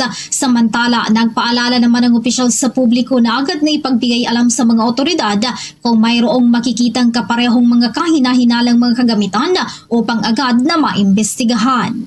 Base nga sa open source research through internet, yung HY-119 refers to a Chinese underwater navigation and communication system. Panawagan natin sa mga mamamayang sa Bicol, lalo na yung mga nagpupunta sa karagatan, maging mapagmatsyag at kung pwede mag-ingat sila sa mga nakahawakan po. Para sa Bombo Network News, mula rito sa Bombo Radio Legazpi, ito si Bombo Romela Sakayan Wanda sa nag-uulat for the #1 and most trusted radio network in the country, Bombo Radio Philippines, Basta Radio, Bombo. Meron na naman ko tayong 8 minuto bago sumapit ang alauna ng hapon. Ang pinakamalaking pagamutan dyan sa may Cagayan Valley Region, dyan sa may Region 2, kinailangan na pong magdagdag ng mga hospital beds. Yan po ay dahil sa patuloy pong paglubo ng mga biktima ng mga aksidente ngayon pong nitong nakalipas na holiday season. Hanggang ngayon, meron pa rin daw mga dinadala ho dyan, bate pa rin po sa report ng ating mga provincial station. May update po dyan ang Bombo Radyo Kawayan. Kinailangang magdagdag ng beds ang Cagayan Valley Medical Center upang makatugon sa dami ng mga biktima ng aksidente ngayong holiday season. Ayon kay Dr. Cherelo Molina Antonio, ang Medical Center Chief ng Cagayan Valley Medical Center, nakapagtala sila ng 247 road traffic injuries na nadala sa kanilang emergency room. Pinakamarami sa mga ito ay mga nakainom ng alak at mga nakamotorsiklo na walang suot na helmet. Anya, nakakaalarma ang nasabing bilang dahil mas mataas ito kung ikukumpara sa nakalipas na taon. Isa rito ang nasawi at 50 naman ang kinailangang i-admit sa ospital, habang ang iba ay paunang lunas lamang ang ginawa at nakalabas rin agad sa nasabing pagamutan. Samantala, tumaas din ang bilang ng mga biktima ng paputok sa CVMC ngayong taon. Sa panayam pa rin ng Bombo Radyo Kawayan kay Dr. Antonio, mabot sa 10 ang mga biktima ng paputok mula December 21 hanggang January 1, 2025. Mas mataas anya ang nasabing bilang kumpara noong nakaraang taon na mayroon lamang 5 kaso. Dito sa 247 Bobo Pervin, ay meron ho kaming isang death, at 50 po yung na-admit sa kanila. At 179 po yung na-discharge after na mabigyan ng pautang lunas ng ating mga staff yan sa emergency room, kasi karamihan na sa kanila naman ay dalos tang, wala namang mga severe injuries like fracture, pero yung mga 50 na kailangang admitin ay kailangan sila na ma-monitor ng ating mga staff dyan sa ward. Mula rito sa Bombo Radyo Kawayan para sa Bombo Network News, ako si Bombo Carvin Gamad, nag-uulat para sa #1 and most trusted radio network in the country, Bombo Radio Philippines, Basta Radio, Bombo! Bombo Sports News. Sa ating sports o karagdagan pang sports balita at karagdagan po doon ho sa naunang laban ho ngayon pong araw, mga kabombo. Tinalo po ng Toronto Raptors itong Brooklyn Nets at buwan naman panalo po ito ng Toronto Raptors matapos itong 50 points na pagkatalo nitong nakalipas na araw. Ang Raptors ay kumamada po ng 130 points habang 113 points lamang ang naging kasagutan po dito ng Brooklyn Nets. Nanguna po sa panalo ng Raptors itong si Barnes na meron pong 33 big points at 13 rebounds, double-double performance. Samantala, naging malaki rin ang ambag nitong si Grady Dick. Siya po'y kumamada mga kabombo ng 22 big points, daan upang tulungan itong si Barnes para ipanalo ang Toronto Raptors. Sa iba pang mga players ng Toronto, kumamada naman ng 21 points at 15 rebounds etong bagong player ng naturang kupunan na etong si Emmanuel Quickley. Siya po'y gumamada ng 21 points at 15 rebounds at 4 na assist. Samantala sa Nets, mga kabombo, ang tanging nagkaroon ng maganda o impresibong laro o pensa itong si Cam Johnson na 24 big points. Itong star ng naturang kupunan ay nalimitahan lamang ng 2 puntos. Ito na ho, mga kabombo, ang ika-16 na pagkatalo ho ng Brooklyn Nets ngayon pong season. Samantala sa ating Bombo Business News. Sa ating business report, mga kabombo, target ngayon ng Department of Human Settlements and Urban Development na magpatayo ng mas maraming mga housing units ngayon pong taon. Ito'y bahagi pa rin ng pambansang pabahay para sa mga Pilipino o ito'y mas kilala sa tawag na 4PH program ng kasalukuyang administrasyon. Ginawa po ng Department of Human Settlements and Urban Development ang pahayag matapos ang ginanap na kauna-unahang turnover ng 4PH units dyan sa may Palayan City para huyan sa mga overseas Filipino workers. Sa isang pahayag, sinabi ho nitong si Secretary Jose Rizalino Acuzar na asahan ng mas maraming mga units sa iba't ibang bahagi po ng ating bansa. Ibinida rin ito ang iba't ibang mga project sites na malapit nang matapos ang construction at nakahanda ng i-turnover para ho sa mga benepisyaryo. Aabot naman ngayon mga kabombo sa mahigit sa 1,000 mga aplikasyon sa ilalim po ng programa ang patuloy pong pinoproseso ng kapartner ng Department of Human Settlements and Urban Development na siya pong financial arm ng naturang ahensya. Bombo Business News is brought to you by Queen City Development Bank. Mga kabombo Star Nation, tuloy-tuloy lamang po sa pagsubaybay sa ating 31 fully digitalized AM at mga FM station gamit po ang ating mga social media accounts tulad po ng Facebook, ang YouTube, TikTok at maging sa Bombo mobile app na pwede po ninyo yung i-download via Google App Store at Apple App Store. Pagkatapos po ng Bombo Network News, mga kabombo, pwede po ninyong subaybayan ang ating mga provincial station sa kanila din pong sariling social media accounts tulad po ng Facebook, YouTube, meron din po silang sariling mga TikTok at mga Bombo mobile app na pwede po ninyong i-follow, pwede kayong mag-browse, pwede po ninyong balikan yung kanilang mga programa na riyan po sa kanilang mga social media accounts. Katulad po sa Luzon area, mga kabombo, sa mga kababayan po natin, mga Ilocano, mga kababayan po nating Ibanag, mga Itawis, pwede po ninyong subaybayan ang Bombo Radio Kawayan. Diyan naman sa may Ilocos Region, mga Ilocano ho dyan, pwede po ninyong subaybayan ang Bombo Radio Dagupan. At dyan sa may bahagi po ng Cordillera, mga Igorot, mga Ilocano, mga Tagalog, pwede po ninyong subaybayan ang Bombo Radio Baguio. At sa may Bicol Region, mga Bicolano, pwede po ninyong subaybayan ang Bombo Radio Legazpi. Marami pa po tayo mga istasyon dito sa may bahagi ng Luzon. Maaari niyong subaybayan ang mga programa ng Bombo Radio Philippines sa pamamagitan ng Bombo Radio Tugigaraw, Bombo Radio Lawag, Bombo Radio Vigan, Bombo Radio La Union at para ho sa mga Bicolano, nariyan ang Bombo Radio Naga. Sa pagkakataong ito mga kabombo, sama-sama tayong manalangin ng orasyon Pirata for Peace. God, our Heavenly Father, Lord of peace and justice, we humbly come before you during this time of escalating geopolitical tensions in our part of the world. Through the years, you have sustained our faith in you as a nation. It is our faith in your divine providence that has made us survive the countless natural and human-caused calamities that have come our way in our history as a people. Spare us, Lord, from the horrors of war.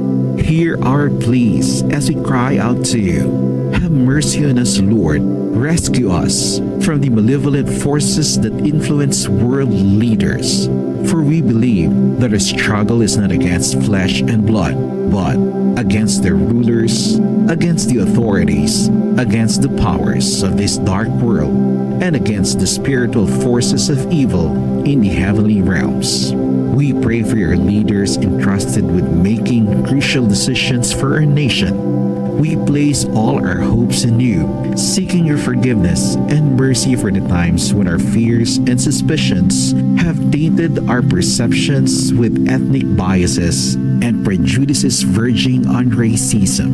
We earnestly pray, Lord, that you make us instruments of your peace. Where there is hatred, let us bring love. Where there is injury, pardon. Where there is doubt, faith. Where there is despair, hope. Where there is darkness, light. Where there is sadness, joy. Through our Lord Jesus Christ, your Son, who lives and reigns with you in the unity of the Holy Spirit, God, forever and ever. Amen. Our Lady, Queen of Peace, pray for us. Saint Michael the Archangel, Pray for us. Saint Joseph, Pray for us. Saint Francis of Assisi, Pray for us. Saint Lorenzo Ruiz, Pray for us. Saint Pedro Calungsod, Pray for us. Luzon, Visayas at Mindanao at maging sa buong mundo, yan na pong kabuuan ng ating balitaan para sa pangtanghaling edisyon ng Bombo Network News. Mula dito sa News Center Makati para sa #1 and most trusted radio network in the country, Bombo Radio Philippines, Basta Radio. Bombo!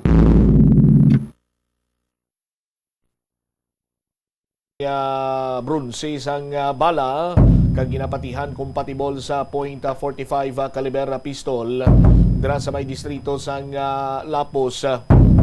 May isa naman nga nasapuan sinigi lamang adlaw kag ang bala plupariyong itsura ginapatihan karon manwa nga naghalin sa isa lamang sinika pusil. May posibilidad ayhan nga amo sina ang senaryo kag ang nagpalupok malapit lamang bala sa lugar. I-check naton ina sa aton sining mga kabombo driman sa aton sining pagpangalagad sa DYFM Bombo Radio Iloilo. Kon kagina ginakabig sang tagbalay nga blessing ang una sini nga pagkasapusang bala mismo sa sulod sang hulot. Kon sa diin ti dira sini ginapatulog ang mga bisita sang ila sini nga mga kabataan. Mayo lang ani banwa kay ining pamilya naandan nga mag sa ulog sang bagong tuig sa isa iya ka hotel. Dito sila kag nag-check-in o galing kay pagbalik sini nila nakibot ang pamilya, ang amay nga mayara na sang slag sang bala sa sulod iya sang hulot. Kag sa nasiling na ganin naton, kay iping lang sang balay sining pagkasapos ang unang slag sang bala, may nasapwa naman nga isa pagid ka slag sang bala. Si Bombo Jomar Villa may follow-up report. Jom sa report or Bombo Jomar sa report. Please go ahead. Kabig nga blessing no sa nga pamilya ang natabo sa ila during sa pagsugalaw sa New Year no ini matapos nga pisar nga tinaigo ang ila sining puloy-an sa stray bullet mismo sa pag-celebrate sa New Year ginapsalmatan sa ding tiway sang membro sang ila sining nga pamilya ang nadalahig sa sining nasambit karon nga insidente sa may barangay Lubok Lapos Iloilo City. Diri karon bumbutsam kay sunod diri sa tagbalay nga si alias Ronel again pahayag sining tito igana nila ginaobserbar nga kada New Year nagagwa sila sa ila sining nga puloy-an kag isa man ako sa posible kati plano man sa iya sa ila sining nga pamilya sang Ginoo nga tanan sila ang away dito no ang presensya sa pag-celebrate sa New Year kati pagpauli la nila amo to nga nakita nila ang bala sa kwarto sang iya sining bata sining babayi. Bumbutsam kay once kuno kun maglakat sila ti away gid sang tawo sila sining puloy pero kuno kun way sila maka lakat so posible nga may aragid sang membro sang ila sining pamilya ang napilasan sinim.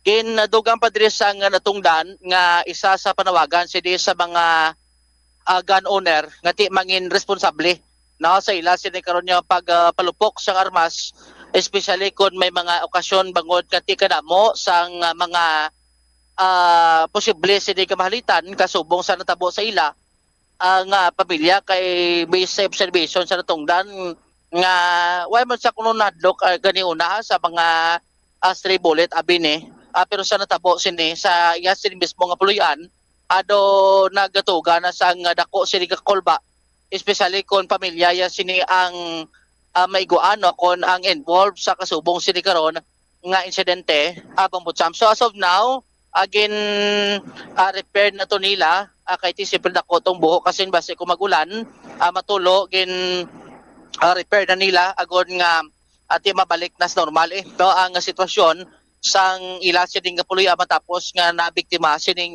nasambit sini nga stray bullet incident bombo champ. Ari unang babahin sa pahayag dire ni alias Ronel sang ma-interview sang Bombo Radio.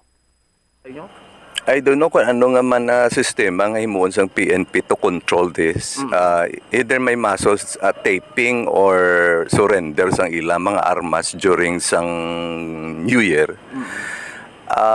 Nami man siguro na may mga muscle taping pagid nga pagahiwa himuon kag at the same time of course surrender sa mga hindi nagaduty nga mga military. Di wala man ta ka nagaduda sa mga police naton or mga military.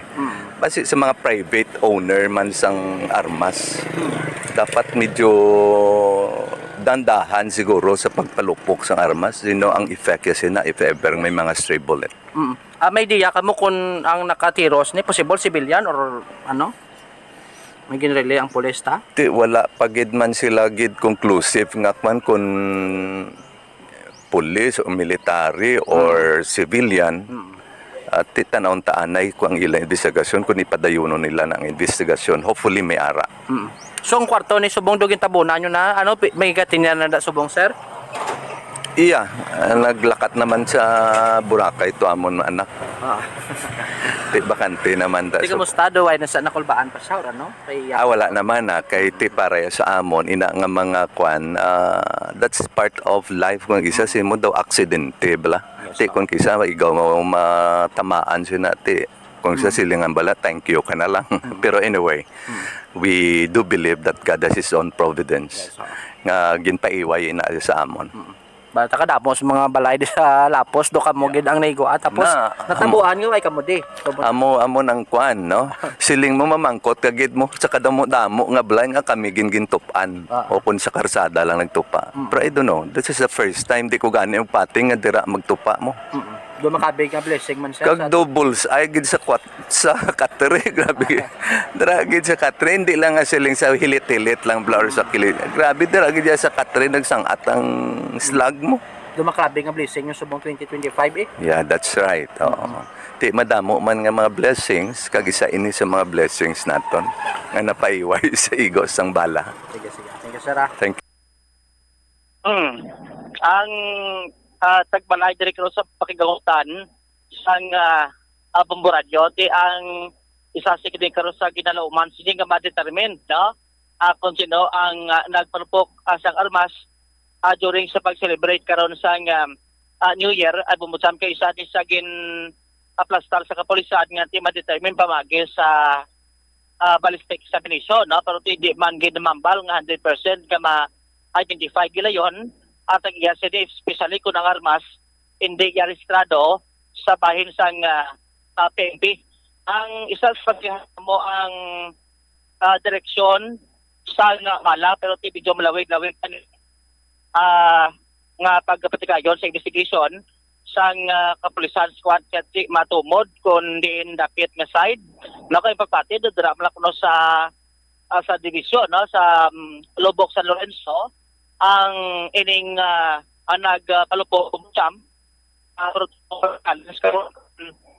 sinogid no ang nagpangamot sa sining pagpalupok. Inline man sini no na kibot kita subog ilabang aga ado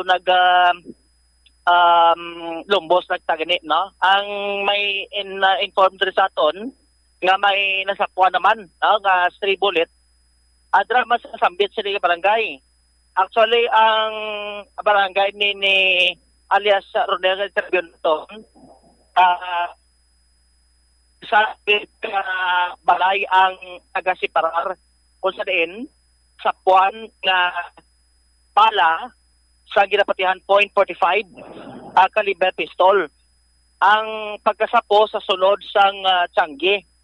Based sa nakuha naton sa ning information kag pareho no ang pagpati ang pati slag ang nakita liwat sa likod ginalantaw nga posible isa lang karmas ang gingamit asang nasambit karon yang individual kay sunod diri sa nakuha tag information ang kadakoon ang kalabaon sang slag kag ang disenyo sini no duay gid sang ginares bumbutsam so isa na sa ginalantaw sa mga residente nga isa lang ang nagapulupok sa nga sining nasabit karon nga armas during sa pag-celebrate karon sang New Year bumbutsam ang isa to sa dimension dire nga ang gingamit pakunos ning balado special bullet kay once kuno kon umigo ni sa imo sining nga lawas kag kon makaigo sa mga matigas niya nga mga porsyon sa imo sining nga lawas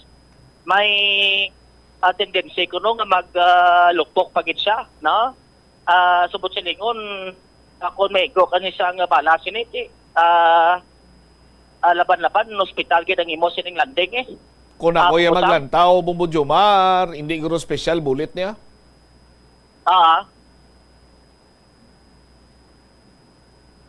Amo nang ginapatihan sa mga pumuluyo based upon kay kung special bullet ni katulad abis ang ginatubod nila nga base do double action paglupok ya sini pag igo ya bisan ano lang nga matiga nga bagay amo nang pagpati nga malupok liwat. Tiki nakaigo man sa matiga nga bagay ti way man naglupok liwat dapat deformed slug na ni kun may naigo ni siya or double action. Amo gade ang nakita ko nila do may pagit sa sulod do may tingga pagit kuno sa sulod sang bullet sang slug nga nakita dito sa may nasabit sining balay. Ti ang second one is sa may Tiangge amo man do ay man sa gani na deform amo man gyapon ni sura sang bala ho sang nakitaan sa una kag sa sini ikaduha sini karon ang pagkasapo pambutsam ti laki sini nga nagtuga karon sang kakulba man sa Tagbalay ang ining nasambit karon niya nga insidente.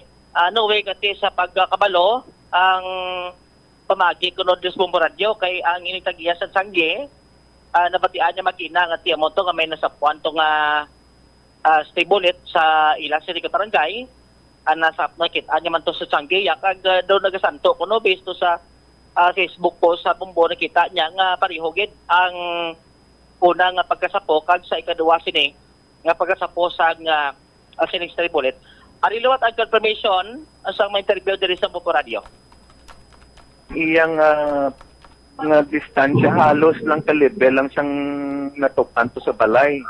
Man nga level kit daw ang iya bla ang yang ginlabot niya bla di same distance lang sang amon man to. Galing diri siya nga piyak nga side nagigo sila. Nung to pariya gito ang slug mo ara to subong sa amon no. Kay tanaw ko di same kit. Nakita yak no sa post ka Bumbo ang agad. Yeah, sa Bomboy na ko no nakita. Kasi gitanaw yung bullet sa Doktaria, gitnong sinyum. At tigintanaw ko, the same git, halos. Tigin ka doon at siyang police most likely, basigin ko na to guro. Pero yung agis ang atop na buho, ara man, to the same plasamon to. So, lingon sini, hindi nagling isang nakapalukpo, kundi rapid fire, sir? Dahuro ba, si Nobo, siya pa tumagasin or whatever. Hindi, I don't know, tatlo or whatever. So, hindi lang isang nalupok yung guro. Paano mo nahambal nga pareho sa kadakoon sa itsura naman? The same ka na itsura, kadakoon. Tapos ang metal bla nang daw tingga bla nga nagatapon sa slug bla. Na, the same gito, amo gito.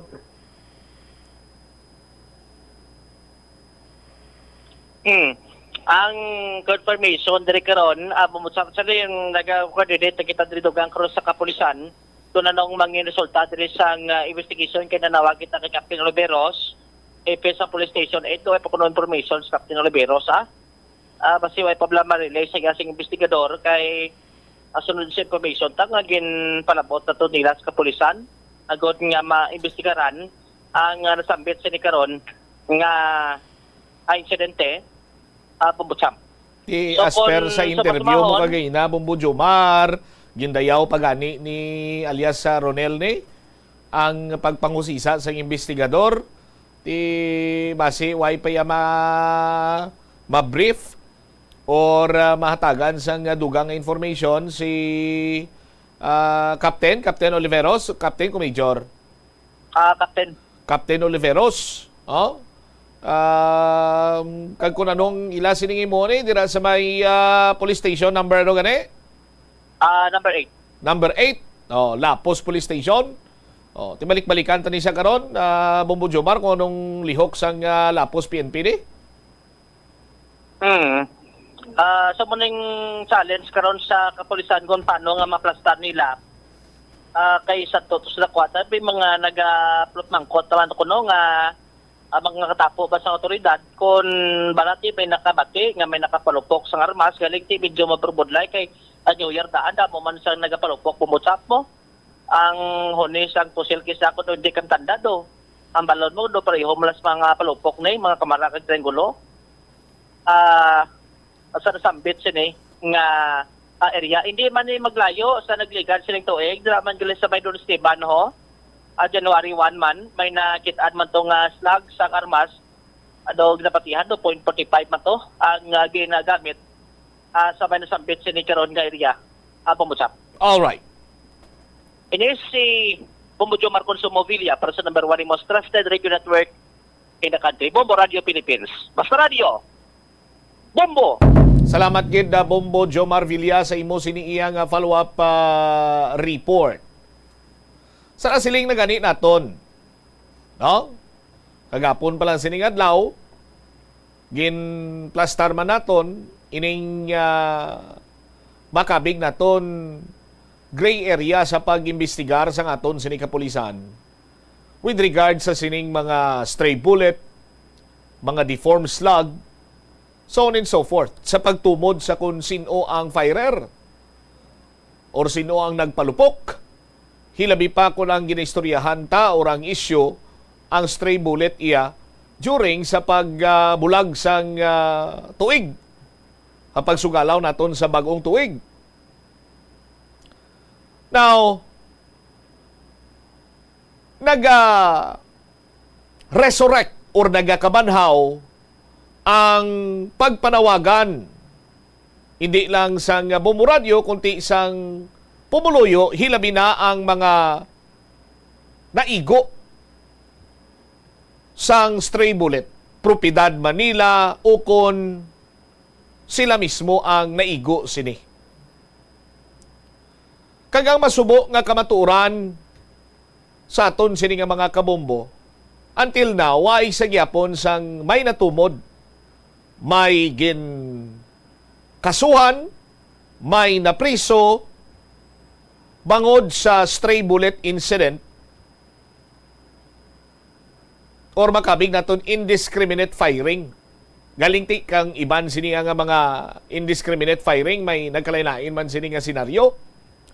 But kung amo sini ang sitwasyon banwa, wala sa gyapon sang may napasabat sa layi na tuhoy sa sining indiscriminate firing or ang pagpinalupok sang pusil sa tagsa ka magbulag ang tuig.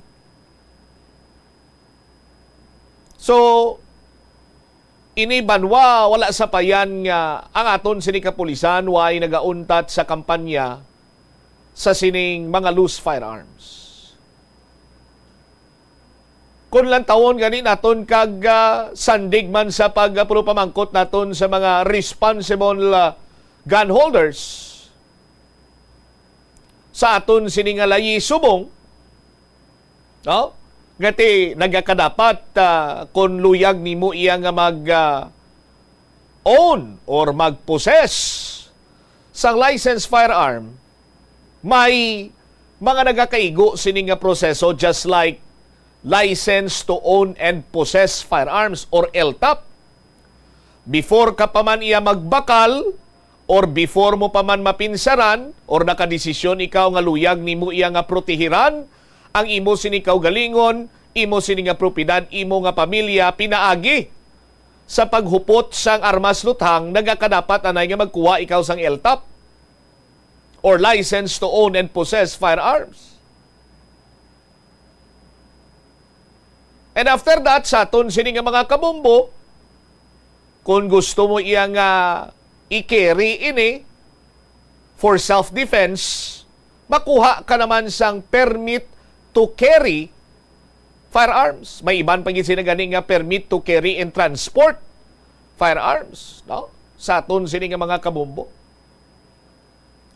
But unfortunately, applicable lang ini sa mga gun or responsible gun holders. Nga unfortunately, kay sa tion nga mag-expire ang LTAP or ang license to own and possess firearms, ang permit to carry, obligado nga mag-renew ang responsible gun holder. Kung hindi siya makarenew, nagakadapat kag obligado man siya nga isurrender ini sa nearest police station. Kag kalabanan sa mga responsible gun holders, ang iba ang kalabanan sini masako kung isa nagakalimtan sa pag tawag sini sa pagpa-renew sa ila sini iyang mga proper documents. May ara sang ginatawag sini nga oplan katok ang aton kapulisan. Kantuan ka sa imo sini iya nga balay sa address nga imo sini ginbutang sa pag-fill up nimo or pag-fill in nimo, no? Sang imo sini nga LTAP. No? I-remind ikaw nga expire ng imo sini nga lisensya. Ang LTAP mo expired na. Nagakadapat mag-renew ka na. Ginahatagan ikaw sang kay gayunan nga maka-renew. Kung hindi, waay ka sang may mo, you have to surrender your firearm. Kay kung hindi, makabig ina nga loose or unrenewed firearm license or unrenew or wala mo ma-renew ang imo siniya nga lisensya to own and possess sang isa ka firearm. No? So, kung lang taon nimo apisar nga ti indi man gid amo siniya ka rikot ang pag-process abi sang renewal or application, no? The mere fact nga nagasunod ikaw sa layi sa aton sini nga mga kabombo, ti ginasubmit mo na ang kaugalingon mo, later on, kung ma-involve man abi sa indiscriminate firing, sa krimen or whatsoever, nga ginakinahanglan nga usisaon, kag inang pusil nimo, kung ano man mga serial number niya, kung ano man dira iya ang mga specs niya dira or whatsoever, sa isa ka pusil nga ara dira, automatically kay na-register sa imo sini nga pangalan, mahambal naton nga matumod ang tag-iya. Oh? Tiyan mo sina mga proseso sa mga responsible gun holder. Paano naman iya sa mga gusto lang makapusil? Wala lisensya. No? Ting mga loose firearms sina nga ginatawag. Amo sina banwa ang mabudlay i-trace. Bisan ano mo pa sina kaliwat-liwat sa ballistic examination kung loose firearms ina, kung wala ina sang records, hindi man gyapon ina matumod. That is why banwa, no? Nga kalabanan, although halos tanan gani, nga mga irresponsable nga nagapinalupok sang ila sinipusil sa tagsa ka magbulag ang tuig, daw sa wala na lang iya. Ang makaluluoy, ang maigo. Ang tawo nga mapilasan, ang tawo nga madulaan sang kabuhi. Oh. So ang nami pagid sinita ni Banwa kung later on maka-legislate ang aton sini nga mga legislators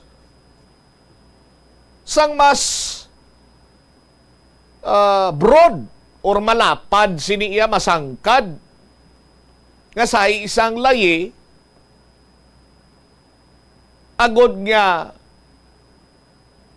makombat ining problema naton sa mga stray bullet. Kay definitely, ang mga responsible gun holder, hindi niya magpalupok sa ila sini nga pusil.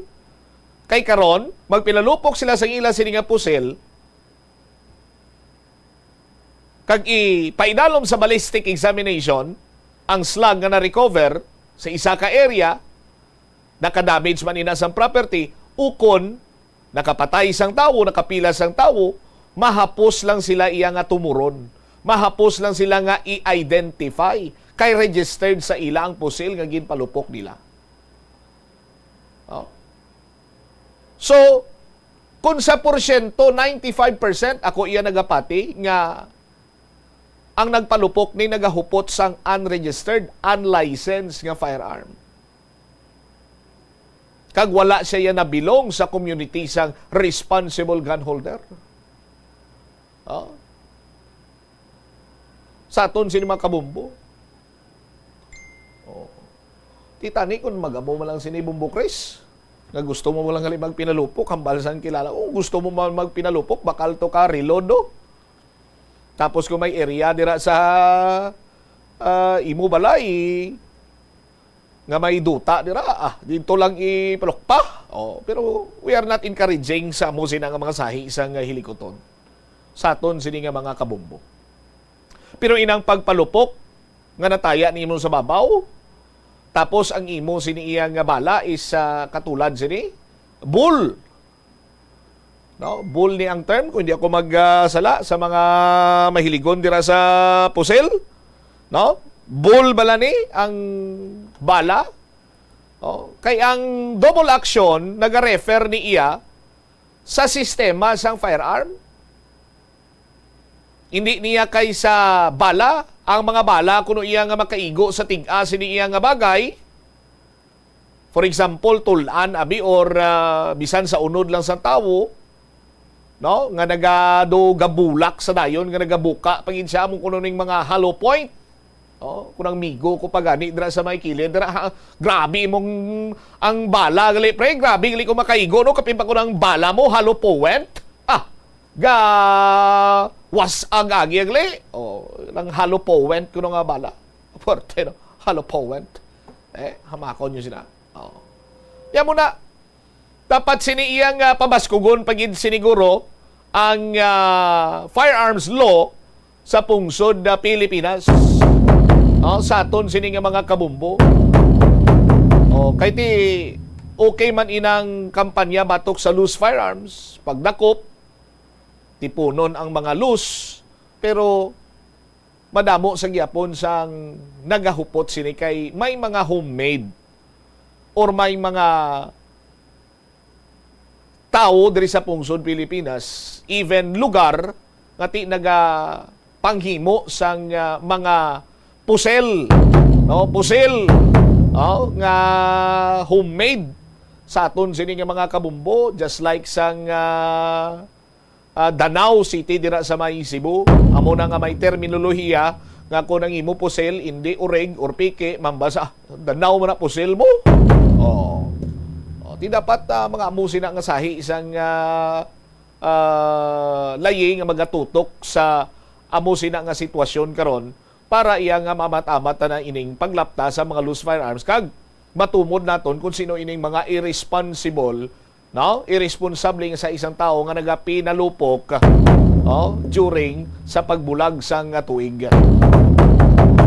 29 minutos na nakaligad sa takna kalaw na pagbalik nato na Banwa dugang pagin nga mga balita kaga impormasyon. 8 focus crimes sa Rion 6 nagdubo sang holiday tuig 2024 ipaanggid nimo sang tuig 2023. Kag pamilya sang napatay sini matapos nga mabungguan mula sang salakyan tos mamiyagaw. Hindi na lang ko magpasaka sa nga kaso. Dugang nga mga impormasyon, balikan ta pagkatapos ang pila ka importante nga mga panumdumon. Viva Senyor Santo Niño! On January 25, Saturday, Bombo Radio, Plazuela de Iloilo, and Star FM will give you the best and the most extravagant band competition for Dinagyang 2025. Pasigabong!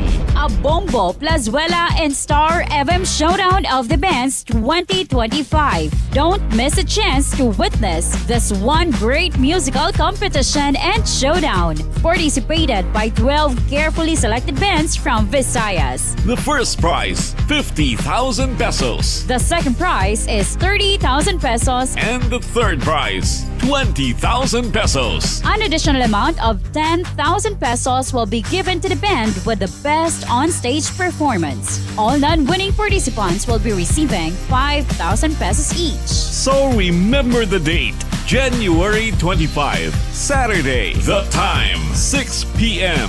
The place, Plaza Mayor of Plazuela de Iloilo. The event, Pasigabong. A Bombo, Plazuela, and Star FM Showdown of the Bands 2025. Viva Senyor Santo Niño!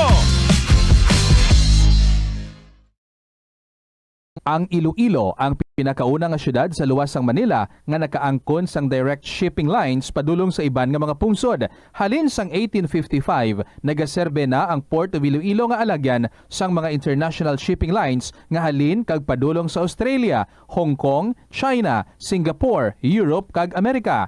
September 29, 1855, sang ginbuksan ni Queen Isabella II sang Spain ang Port of Iloilo para sa international market. Mas nangin mahapos pagid ang trade sa tunga sang Iloilo kag Europe, ilabi na sa United Kingdom sang nabuksan ang Suez Canal sadtong 1869. Hindi man malain ang magloan, ilabi na kun major ang imo balaklon. Kaangay abis ang balay o kun salakyan nga kinahanglanon mo gid. Apang panugyan bala sa mga eksperto, kun dako gid ang imo baklon, ang cash gihapon ang best, safest kag cheapest nga option.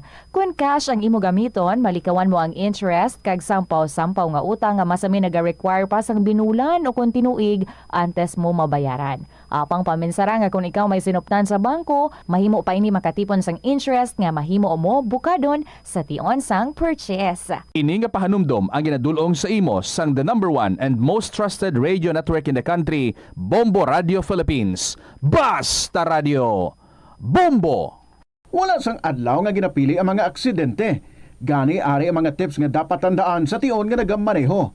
Una, regular nga i-check ang kondisyon sa salakyan, lakip diri ang tire pressure, bastante nga oil kag brake fluid, kag ang side mirror ang dapat nga yara sa insakto nga anggulo.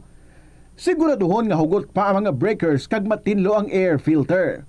Ikaduha, mag-seatbelt apisar malapit lang ang kaduan. Ikatatlo, mag-signal sa tion nga nagaliko.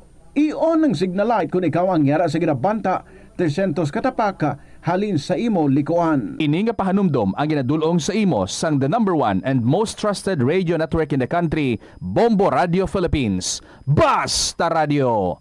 Bombo! Ang kasubo kag depresyon ang hindi pareho nga balatyagon. Ang depresyon ang hindi gulpiyada lang nga nagakatabo sa isa ka tawo. Masami man nga ginakabig sa mga tawo nga depressed ini bangod sa kasubo nga nagakabatyagan. Ang kasubo, temporaryo lang nga nagakabatyagan sang tawo kag masami nagadugay sang pilalang kaadlaw. Samtang, makabig naman nga naga-experience ikaw sang depresyon kung masobre na sa 3 ka bulan nga nagabatyag ikaw sang kasubo. Importante nga mahibaluan ang mga naga-trigger sa nga mga balatyagon, agud nga mahibaluan kung paano ini nga bulngon. Nga, ginadubilian ang illegal nga droga. Makamamatay. Ang nagagamit sang shabu posible mapatay tungod sa cardiac arrest o kung hindi gani tungod sa drug overdose. Makaguba sang lawas. Makadulot ini sang pagkaguba sang kidney o kung pag-angkon sang hepatitis. Posible man nga malatnan sang acquired immune deficiency syndrome o kung AIDS. Maglikaw sa illegal nga droga para sa matawhay kag malinong nga komunidad kag pamilya. Ang hair loss o kung pagkaunod sang buhok ang isa sa pinaka-common nga problema sa bilog nga kalibutan. Santo sa pagtuon, ang tag sa kapersona nagakadulaan sang isa kagatos ka strand sang buhok kada adlaw. Paano ba lamang punggan ang pagkaunod sang buhok? Una, Dapat regular nga habunan ang buhok gamit ang mild nga shampoo. Makabulig man ang pag-inom sa mga bitamina batok sa hair loss, kaangay sang vitamin A, vitamin E, kag vitamin B. Ginarekomenda man ang pagmasahe sang scalp gamit ang essential oils. Likawan ang pagbrush sang buhok kung ini ang basa. Testingan man ang pagpahid sang garlic juice, onion juice o kung ginger juice. Ipabili nini sa buhok overnight kag bunlawan pagkaaga. Importante man nga magpabilin nga hydrated gani mag-inom sang madamo nga tubig, kag likawan ang pag-inom sang alcohol, pagpanigarilyo, kag syempre, likawan ang stress. Masami bala nga dry kag nagakapilas ang imo nga bibig? Masami nga dry, nagahapdi o kung nagapanit-panit ang bibig sang isa ka persona, kung mayara ini sang habit nga pagdilap o kung pagkagat sang iya kaugalingon nga bibig o kung paggamit sa mga produkto nga makairita diri. Ang mga causes ang chapped lips sa mo ang dry weather, kakulang sang oil gland sa bibig, paggamit sang lipstick o kon lip balm nga hindi hiyang ang bibig bangod nagakairita rini. Tuman nga exposure sa adlaw kag hindi pag-inom sang bastante nga tubig. Ang ginarekomendar nga treatment diri among paggamit sang husto kag maayo nga lip balm, pag-inom sang madamo nga tubig kag paglikaw sa masami nga pagdilap sang bibig. Kung maglala pa ini, magpadulong na sa espesyalista agud mahatagan sa kakaigo nga prescription para sa bulong. Kalabanan sa karon, ilabi na sa mga pamatanon ang masami nga nagagamit sang earphones o kon headphones sa tion nga nagausar sang gadgets. Apang ano bala kalawig ang aton paggamit sang earphones kag headphones. Nakahibalo bala ikaw nga ang tuman kalawig nga paggamit sini ang makatugas sang ear noise o kon acoustic trauma? May pila naman ka tips nga makabulig agud mahalungan naton ang aton dulunggan kag pamatin-an. Dapat nga ipabilin nga yara lamang sa 60% ang volume sang aton nga mga earphones o kon headphones. Likawan nga magsobra sa 4-5 ka oras ang tayuyon nga paggamit sang earphones o kon headphones. Magtala na sang 15 minutes nga break matapos ang 1 ka oras agod nga makapahuway ang aton nga eardrums. Masami nga tidloan ang earphones o kon headphones kag mas maayo nga gamiton ang duha ka earpiece sang earphones. Siling nila, mas malambing ang bata kung ini ang nagtiti sa iloy tubtob sa duha ka tuig. Ang breastfeeding, ang mayara sang maayo nga ituga sa iloy kasubong man sa lapsag. Ang breastfeeding ang nagahatag sang nagakaigo nga nutrisyon para sa mga babies. Ang breast milk, ang mayara sang importante nga antibodies. Nagapanubo man ang breast milk sa risgo sang balatian kag infections. Nagapromote man ang gatas sang iloy sang healthy nga kabugaton sang lapsag. Sarang man nga makapaalam sa babies ang breastfeeding. Samtang sa iloy naman nga nagapasuso, nagabulig ang breastfeeding sa pagbuhin sang kabugaton. Nagabulig sa pag-contract sang uterus, nagapanubo sang risgo sang depression, nagatap na sang menstruation, kag makabulig sa pag-save sang oras kag kwarta. Mahilig ka bala magkaon sang chicherya? Dapat nga likawan ang masami nga pagkaon sang processed junk food sa baylo, pilion na lang ang pagkaon sang matuod nga pagkaon. Santo sa mga research ang processed junk food ang tuman ka makahalalit sa lawas. Ang ini nga mga pagkaon ang ginhimo agud nga mag-trigger sang pleasure center sang tawo kung sa diin ginapapati sini ang utok nga magkaon sang sobra-sobra. Kung kaisa nagatuga man ini sang food addiction sa pila ka mga individual. Apang mga kabombo ang mga processed junk foods ang may manubo nga fiber, protein kag micronutrients samtang mataas man ini sa mga hindi healthy nga ingredients kaangay sang added sugar kag refined grains. Ang processed junk foods ang hindi man makahatag sang calories sa lawas. Ang 1,000 peso bill nga ginapagwa sa karon sa Bangko Sentral ng Pilipinas ay isa na ka polymer banknote. Ini 8 minutos na nakalikan sa takna sining alauna. Balik na diri sa pagpangalagad sang bomboanay sa udto sa gihapon ko po nimo Bombot Shama Blanco Hover standby man kamo kay pasiplatan taman sa Limadugay si Bombo Angel Tan kay ongoing na karon ang pagpangkakas sang mga kable bla sang mga telecommunications company. Amo man gurong ipikto yang ano naga-igod internet to subong kay nagapangakas sila sang ila sining mga kable sa aton sining mga kabumbo. Batsagan nyo man dira nga do galuding lang inyo sini nga mga internet connection na. Di ba siya muna ni? Anyway, standby yan ay kay check tama naton si Bombolin si Badi kay may ining 8 focus crime sa riyon sa is nagnubo kuno ipanggid nimo sa tuig 2024 no or ipanggid sang natabo sini or nagluntad sinobserbar naton rather nga holiday 2024 ikumparar nimo sa tong tuig 2023 sa aton sini nga mga kauturan. Check naton si Bombolin, si Buddy Bombolin sa report. Please come in. Nagnubo, Bombocham, ang numero sa 8 focus crimes na na-record sa Police Regional Office 6 ang Desyembre 16, 2024, tubtob Enero 1, 2025, kung ipaanggid yan naton sang kaangay man nga period sa nagligad yang nga tuig. Ang ining 8 focus crimes ang nagatumod sa murder, homicide, physical injury, rape, theft, robbery, carnapping sang salakyan kag carnapping sang motorsiklo. Ginpakigangutan rin naton si Police Lieutenant Colonel Arnel Solis, ang spokesperson sang Police Regional Office 6, kag iyang ginpahayag nga naka-record lamang ang talatapan sang 54 ka mga insidente humalin sang holiday season tubtob sa pagsugalaw naton sa bagong tuig. Sa diin mas manubo ini Bombocham sa 175 ka mga insidente nga na-record sang Disyembre 16, 2023 tubtob Enero 1, 2024. Ini ang may katumbas na 69.32% gid nga pag nubo. Sunod diri kay Solis sa iban nga mga crime incidents sa amo nga period, 907 ang na-record sa Police Regional Office 6 kag mas manubo inino sa gihapon sa 1,264 nga na-record sang holiday season sang tuig 2023 tubtob pagsugalaw sang 2024. Pahayag dari sa natungdan, may kontribusyon syempre ng mga pumuloyo, stakeholders, law enforcement agencies naton kag kita nga media sa pagnubo sang insidente sa Western Visayas bangod man sa kooperasyon sang tanan sa pagpabilin nga matawhay kag malinong ang komunidad. Samtang sa bahin sang firework related injury sa data nga nakaptan sa Police Regional Office 6, 80 cases ang ila rin na record sa diin mas manubo ini sa gihapon sa masobra 200 ka mga kaso nga na-record sang tinalikdan man nga tuig. Apang tigi nagakasubo lang dari ang Police Regional Office 6 bangod nga may mga reported nga stray bullet incident sa rehiyon nga tinagapatimaan nga mayara pa sa gihapon sa mga tigaulo nga nagapalupok sa armas apisar sa liwat-liwat kag hugot man nga kampanya sang aton nga mga kapulisan. Yari bala aton pamatian ang nanging pahayag ni Police Lieutenant Colonel Arnel Solis.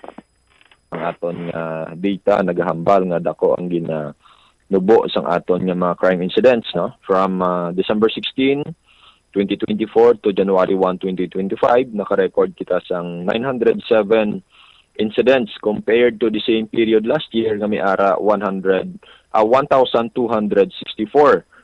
or nagnubo ini siya sang 357 incidents or equivalent to 28.24%. Sa ato naman nga 8 focus crimes nga ginabantayan nagnubo man ini sang 122 incidents no sa buong tuig naka-record kita 54 incidents compared to the same period last year December 16, 2023 to January 1, 2024 may ara sang 176 incidents or equivalent to 69.32% ang ginubo sang 8 focus crimes naton this year. Sa mga firework-related injuries, sir, may recorded kita sa bahin sang Police Regional Office 6. Sa fireworks, firecrackers and firecrackers-related incidents, no, this is a PNP record only, unofficial. May ara kita na record nga 80 no as of January 1. 44 diri ang firecrackers and 36 diri ang na-injured sa buga. So may kahapon sang hapon may mga dunagdugang pa no pero medyo few numbers na naman pero amo ning data naton. But still the same, nagnubo ini ang aton data compared to last year nga may ara more than 200 no nga mga insidente. How about, sir, sa indiscriminate firing or sa aton nga stray bullet incident, sir, pila?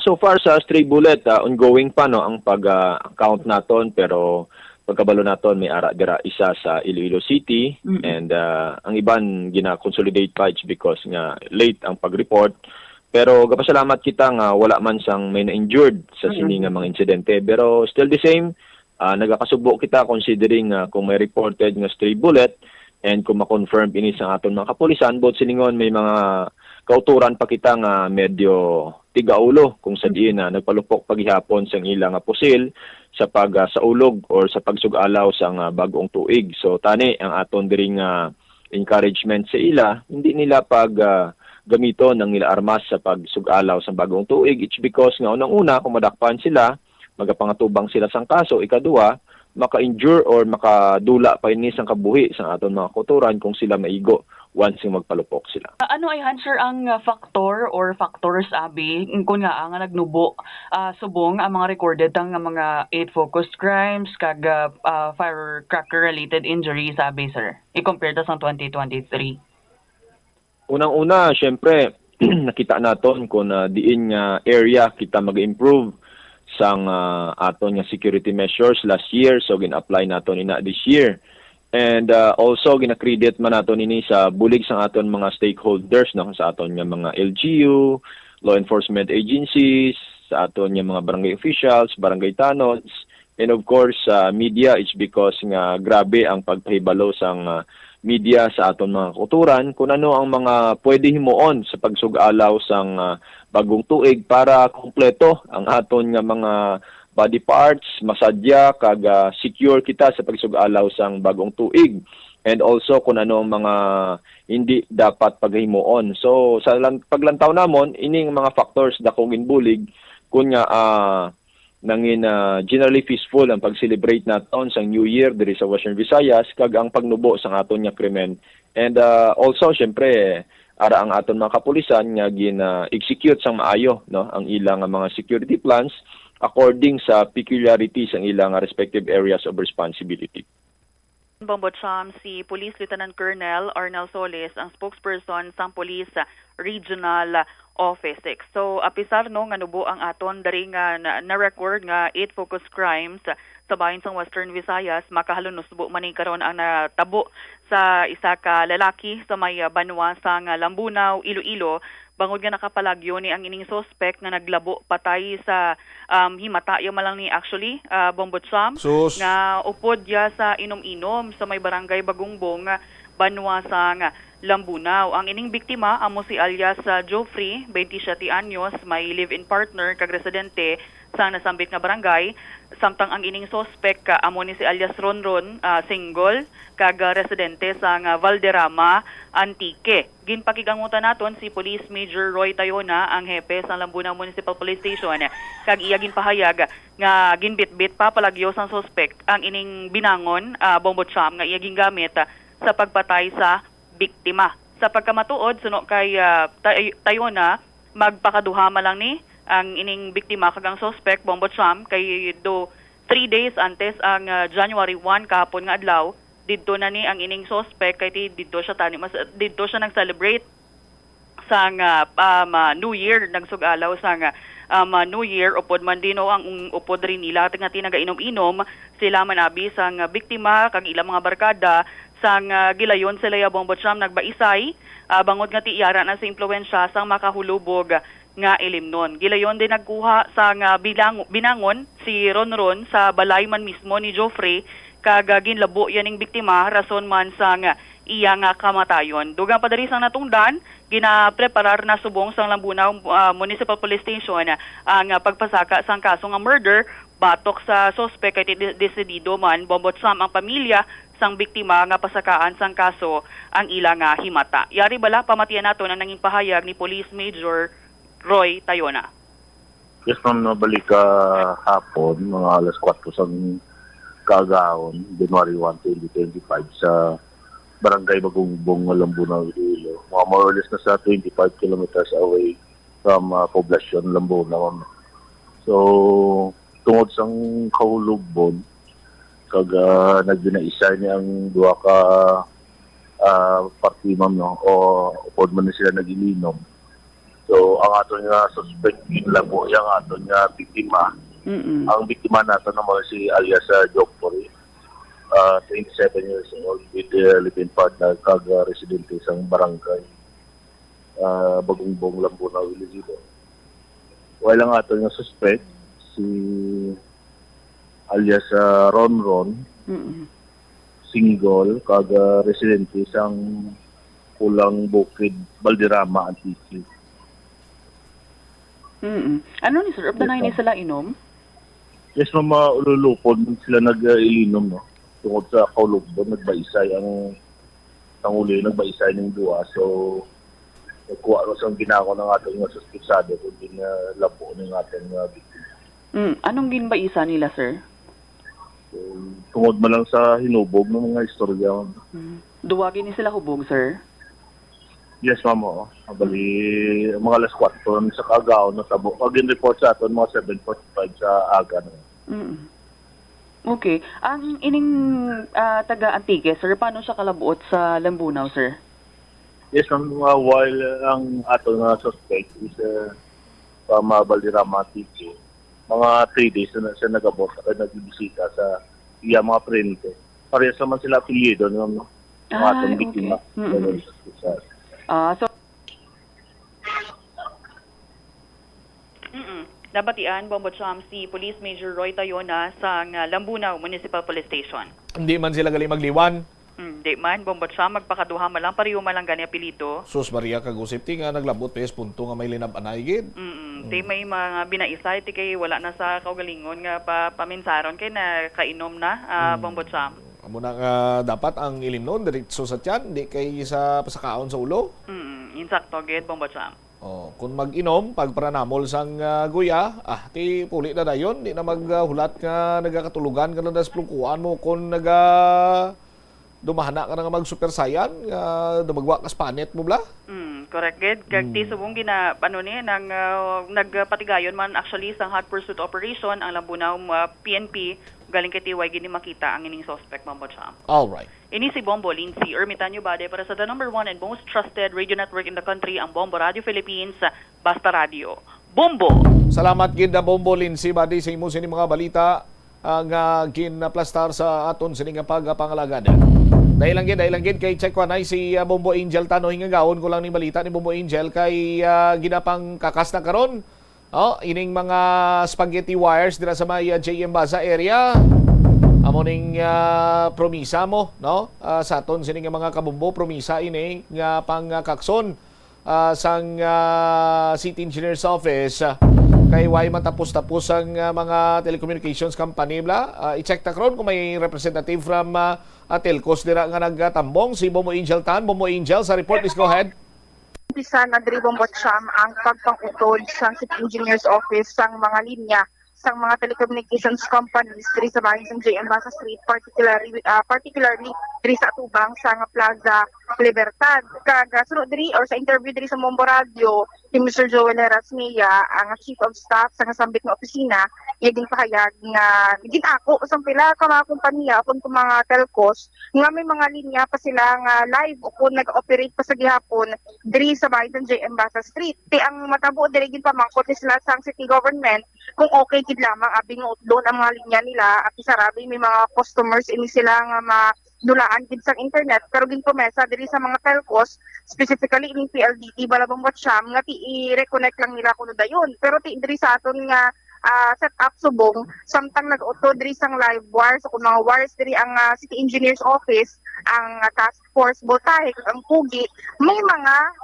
establishmento diri nga nagareklamo sa ila especially mga bangko Bombocham bangod na dulaan sila sang kuryente kaga transaksyon nila apektado bangod na dulaan sang kuryente Bombocham kapal ko kuryente o kung internet linya internet Bombocham pero ti amo ni kaning kamang nila sa battery sa City Engineer's Office nga sapan na kamo ma'am pamangkot sa mga internet providers ninyo kay sila iya ang nagasiguro sa amon nga okay lang iniut doon ang mga linya in coordination abi or in relation sa sining ordinansa sang Iloilo City nga ti madugay na ginpatuman Bombocham pero ti sa meeting kaupod ang mga telcos wala man kuno na istoryahan diri ang pag-issue man or ang ining hambal legal sa PLDT nga do ginabasol pa ang Iloilo City Government pero nakitaan ta diri sa bahin sa JM Basa Street ari diri ang representative sa More Power may ari man di kuno mga taga PLDT pero iban diri nga mga telcos Bombocham nag-pull out na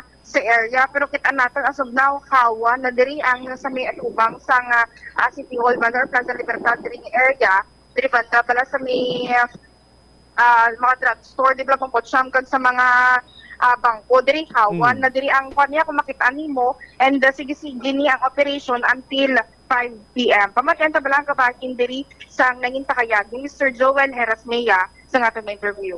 Yes ma'am, maumpisa ta subong alauna ang instruction sa akon nga sugdan ta ang pagtaktak sa mga wires nila. Okay. Pero with this one, Sir Joel, may mga live wire pa ni sir? Yes ma'am, before si ni ma'am ang nagmando anay sa city engineer ta si mayor nga ipatawag tanay ang mga telco company nga involved diri. So mga 11:30 nag-abot sila sa office ni sang aton nga city administrator. So nagatubangay kami to ma'am, gin-question taman sila nga taktakon ta na ang mga wire kung may mga live pa. So suno sa ila may ara pa ko ng mga wire, mga live wire kag kung taktakon ko na ma'am ma-connect man nila dayon ang mga account nga ma-disconnect. Okay, so bali ang matabo diri Sir Joel, madulaan sang internet connection ang pila ka mga kabombo naton bangod may mga telcos pa nga wala nahimos sang ila live wire Sir Joel. Yes ma'am, may ara ko no hambal ni PLDT mismo kay ina. May ara pagid nga mga live. So naghambal ako mismo sa ila kung okay lang at taktak ko namon hambal nila ready naman sila kuno. With this one Sir Joel, ano ning kwanta gabuton ang poste and linya dayon and hasta din kita nga stretch masarangan lang gid subong Sir Joel. Sa subong nam no lantahon ta kung ano ang kapasidad sang aton tao kay nag full force man diri ang task force bultahe kag si Pugi are man diri. Unahon ta ma'am ang mga wire sa babaw and then ipasunod ta ang mga poste kon pero kay na sa meeting ma'am nag-commit man sila nga gabuton man nila ang ila poste. Okay, so bali subong wires lang anay sir. Yes ma'am, unahon ta mga wires kaya mga wires ara naga-connect sa mga post. So unahon ta anay ma'am taktak ang tanan nga wires. Okay. Sir Joel, with this one bala sir, with your observation or like sa kagina sa meeting, ano ang hambal sa PLDT na istoryahan ninyo ang mga naglapta nga storya about abing ginabasol ko ng city government sa sining operasyon abi Sir Joel? Ina ma'am no, wala na namon kay ina gintalakay, amo sina ang nagkalatabo. Ang amon po ko subong yang limpyohon na gid kay tapos ng ilang exemption. Okay. Sir, ang ining kwan bala sir, ang ining plastada bala sir, until what time kamo till 5 PM lang man? Until 5 PM ma'am, sige-sige yun namon ni obra. Kung hindi namon matapos today, may buwas pa ma'am. Okay. Paano ang operation sir sa traffic management tre sir? Sa subong ma'am no, ari diri ang task force bultahe, ang more power, kag ang PLDT man mismo ma'am, ari man di ang tanan nga telco nga involved diri subong, ari di labi na gid si Pogi. Sir, paano ang traffic management sa area kahit ito damo daan sir kaagi nga salakyan? Nag-coordinate man ko sa kay Sir Garbanzos no nga i-manage kami diri. Ang aton tao ma'am, kabalo man na sila sang obrahon nila kung antes taktakon ang wire. Bomba siyam na batian sa mga kabombo naton si Mr. Joel Herasmea sang City Engineer's Office. Alright, so di na sila dangat kung istoryahan naton Plaza Libertad area, di na sila dangat, clear na dira balang area dira from spaghetti wires? Halin sila bomba siyam sa may Mercury Drugstore dito nga stretch. Okay. Na sila subong diri sa may Shell. Oo, diri nga poste nga Shell. Kaya ti kung isipon nimo ang gilhungguan sa balikan sa salakyan, na-clear na nila to ang linya. Dito yung amo ni kadamo lang kwao nila mo Angel, amo na kadamol, subong ya amo na kadamol bombot siya man nakatastar diri subong sa may sementos dalo mo. Ti nagdiga patuig ang ordinansas ta subong ay pa niya may himos ya. Subong na amo gani kapilagi sa lagi tagaan sang grace period man.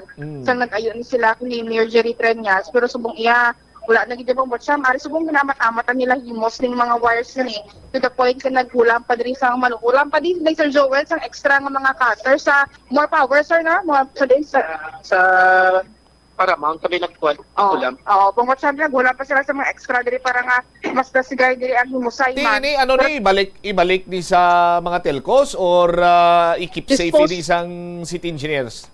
Dispose ni Sir Joel, no? Dispose ni. Kanya nga wire, nagambal man ang telco, ang kuwante na sa meeting, akwaon man nilang ilang. Amo to bungod sa muso Manila, iban diri dispose, iban diri akong kaon sa mga telcos, kaon Manila. Pero ti amo ni galing hambal nga. Kung nakuya, why na? Kabigo na lang na nila bilang pinalidad nila sa pagsupak sa ordinansa sa syudad. At i-remembrance pa nila ko ng Bombotsam.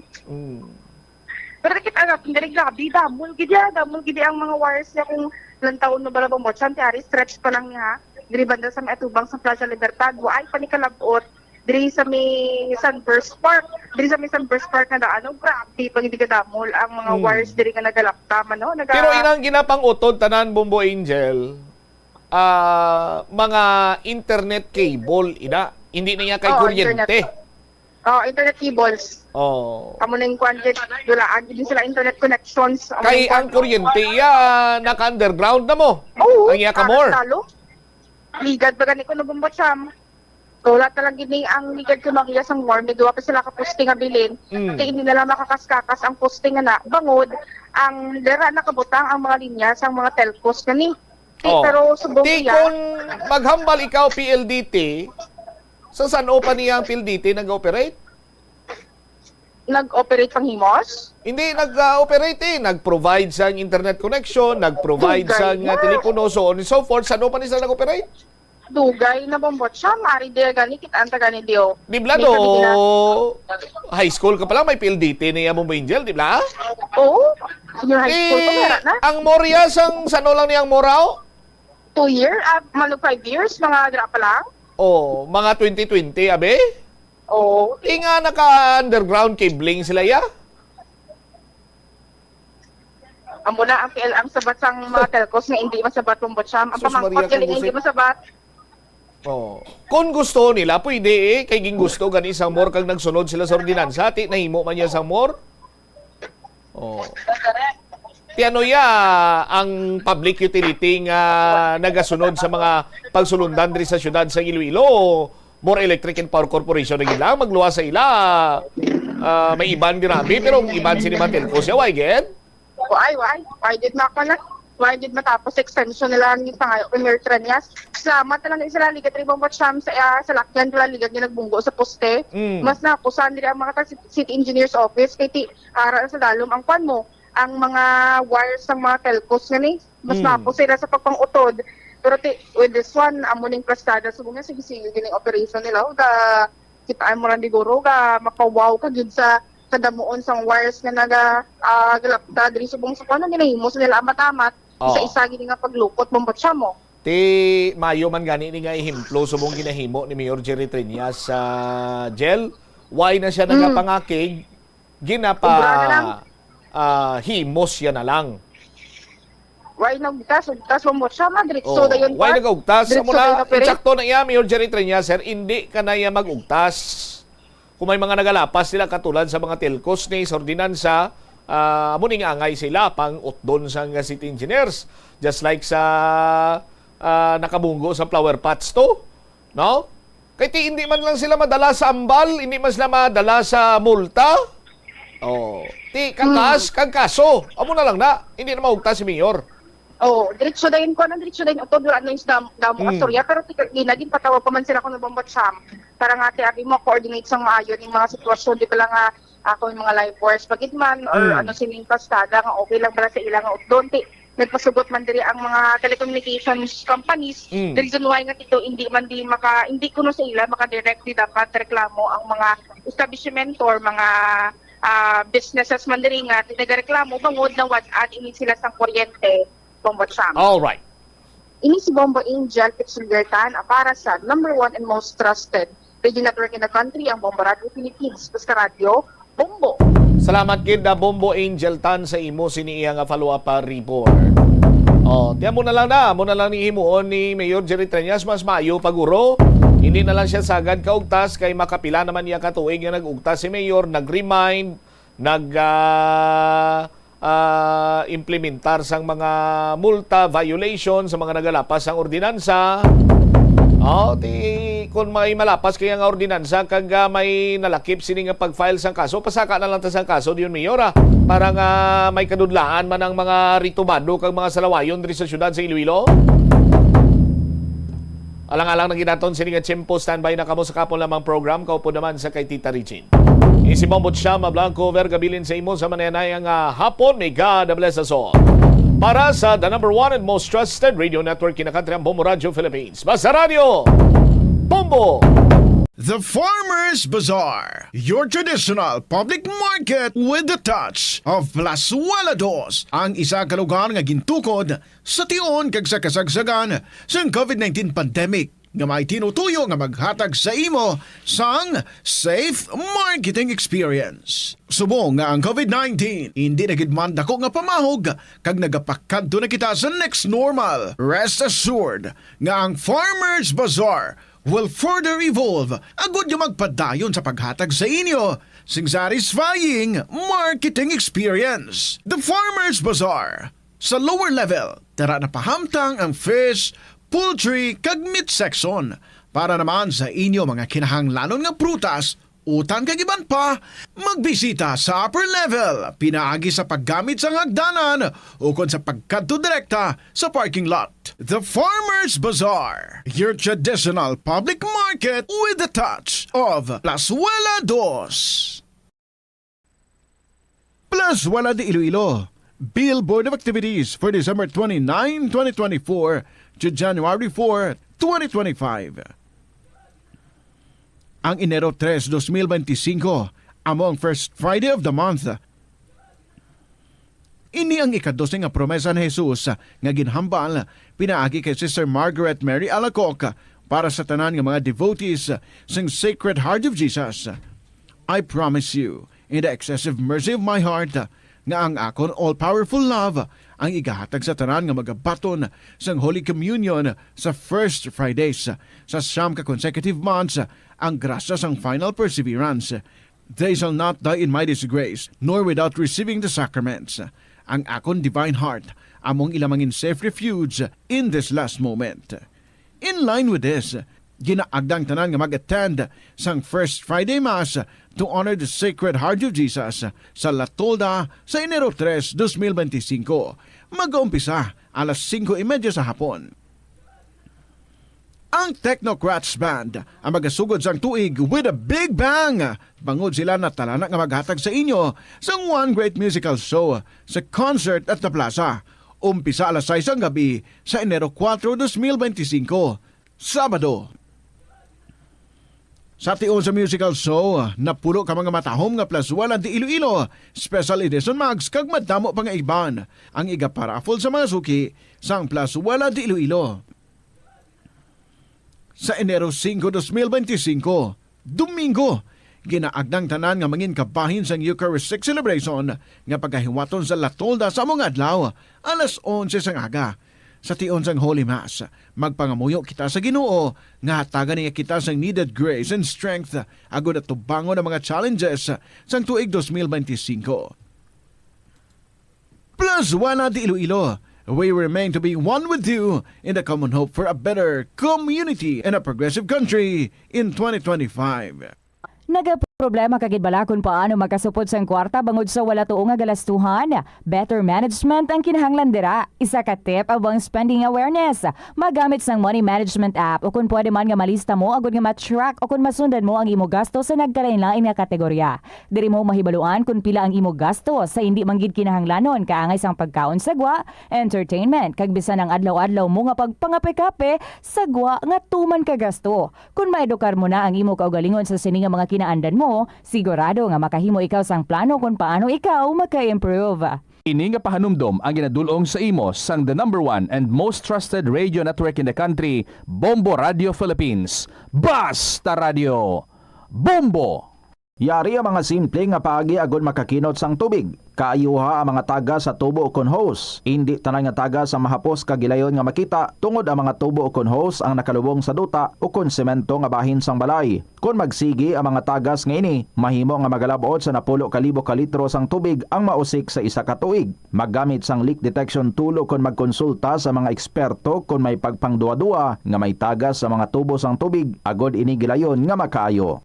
Madamo sa aton ang hindi katulog kung wala sang electric fan. Yaring pila sa hindi manaming epekto sa paggamit sang fan kada gabi. Congestion ang naga-circulate nga hangin halin sa mga fans, ang makapadry sang baba, ilong kag tutunlan. Allergies, masami nga madala sa hangin ang mga yabuok na naga-trigger sang allergies. Makatugas ang muscle cramp ang hangin nga naghalin sa mga electric fan. Amo nga kun kaisa, may eksperyensyahan ang masakit nga lawas kung magbugtaw. Importante man nga regular nga tinluan ang fan blades agod masigurado nga hindi ini pagkiniran sang yabuok. Yari ang mga epektibo nga pamaagi agud mapabilin nga safe ang pagkaon sa imo pamilya. Lutoon sa maayong pagkaon, ilabi na ang karne, manok, itlog, kag mga seafoods. Sa pagluto sa mga pagkaon nga may sabaw o sarsa, pabukalan, kag paturon nga nagalabot ini sa 70 degrees Celsius ang temperatura. Bago kaunon, initon sang husto ang mga nabilin nga mga pagkaon o konsudan. Taguon ang pagkaon sa husto nga temperatura. Hindi pag-ibilin ang naluto nga pagkaon sa ordinaryo nga temperatura sa sulod sang 2 ka oras. Ibutang gilayon sa refrigerator ang luto nga pagkaon kag mga pagkaon nga madasig mapanos. Ipabiling nga mainit o kung masobra sa temperatura nga 60 degrees Celsius ang luto nga pagkaon bago ini ihanda sa imo pamilya. Hindi pagtaguon sa madugay ang pagkaon mangin sa refrigerator. Ini nga pahanumdom ang ginadulong sa imo sang the #1 and most trusted radio network in the country, Bombo Radio Philippines. Basta Radio! Bombo! Hindi ako ne. Kada 39 segundo, may isa ka tawo nga nagakabiktima bangod sa paggamit sang computer. 8 ka milyon sa kada tuig ang ginaatake sang hacker. Likawan ang mangin isa sa biktima, mangin mahinalungon sa mga ginapanghatag nga impormasyon, protektahan ang kaugalingon, paggamit sang internet pasangkaron. Ini nga pahanumdom ang ginadulong sa imo sang the #1 and most trusted radio network in the country, Bombo Radio Philippines. Basta Radio! Bombo!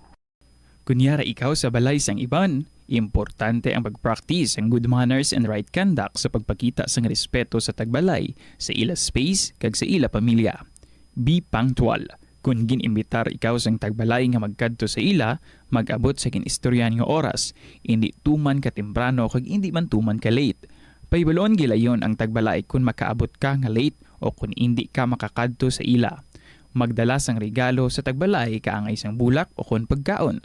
Apisar hindi man ini mandatory, apang makabig ini nga maayo nga pamaagi sa pagpakita sang appreciation sa iya nangin imbitasyon. Kung ikaw ang gin-invite para magkaon, magtanyag sang bulig sa pagpreparar sa kusina o kung himuson ang kinanana pagkatapos, mahimo ma-appreciate sang tagbalay ang imo willingness nga magbulig. Sundon ang house rules. Kung ang tagbalay ang mayara sang guidelines o kung preferences kaangay sa pag-ubas sang sapatos sa portahan, respetuhon ang nasambit nga pagsulundan. Maglisensya kung maggamit sang personal items, hindi mag-assume nga mahimo ka mga makagamit sang banyo, remote control o kung iban pa nga personal items nga wala sang permiso. Masami magpasalamat sa tagbalay sa pag-imbitar sa imo sa ila balay. Kung ikaw ang ginserbehan sang pagkaon o kung ilimnon, ipabutyag ang imo appreciation sa pagkaon. Simple nga thank you kag pagdayaw sang pagkaon ang makahatag sang smile sa tagbalay. Pila ng imo edad? May savings ka na bala? Ang iban sa ato nagakabudlayan magkinot o kung mag-save sang kwarta. Apang paano bala iniumpisahan? I-separate ang wants kag needs. Pamangkuton ang kaugalingon kung bala kinahanglanon gid ang imo nga baklon. Kung ginakulang ka na sang kwarta, hindi ini dapat pagastuhon sa butang nga hindi man lang importante. Kung hindi ka gid makakinot, mas maayo nga buhinan mong imo expenses, mag-set sang goal, umpisahi ang pagpanumdum kung para sa diin o kung para sa ano ikaw nagakinot. Ang Iloilo River Esplanade ang lugar nga para sa inyo. Ini ang favorite spot sang mga Ilonggos sa pag-ehersisyo kag paglantaw sang sunset. Madamo man sa mga local cafes kag restaurants nga malapit sa Iloilo River Esplanade nga makasatisfy gid sang imo nga kagutom. Ang Iloilo River Esplanade ang nakadaog na sa madamo nga mga awards, lakip na diri ang 2017 Gantimpala Excellence Award. Nabaton man sini ang haligi ng Dangal Award para sa Landscape Architecture category sang 2018 National Commission for Culture and the Arts o NCCA haligi ng Dangal Award. Hindi malikawan nga ginapangita gid sa isa ka tawo ang foot massage. Magluwas nga manami ini sa pamatyagan. Mayara man ini sa maayo nga benepisyo sa lawas. Sunod kay Dr. Tyler Wheeler, Primary Care Sports Medicine Physician, ang malipot nga foot massage ang makapahagan-hagan sang stress. Ang moderate pressure massage ang safe para sa mga kalabanan nga tawo ilabi na ang may mga kondisyon kaangay sang arthritis kag long-term pain. Mahimo man nga mag-seek sang professional massage therapist para sa imo nga relaxing foot massage. Yari ang mga tips nga dapat mo tandaan para mangin safe kag healthy ang pagkaon sa imong pamilya. Maglikaw sa tuman ka matambok, maasin, kag matamis nga mga pagkaon. Basahon sa maayo ang label sa mga balaklon kag i-check gid ang ilang nga expiration date. I-check sang maayo ang ginabakal nga karne kag isda agud makalikaw sa diarrhea kag food poisoning.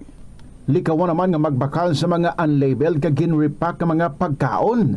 Kung ginrepack gid man ini nga mga pagkaon, kinahanglan nga mayara sa gihapon ini sang husto nga label information.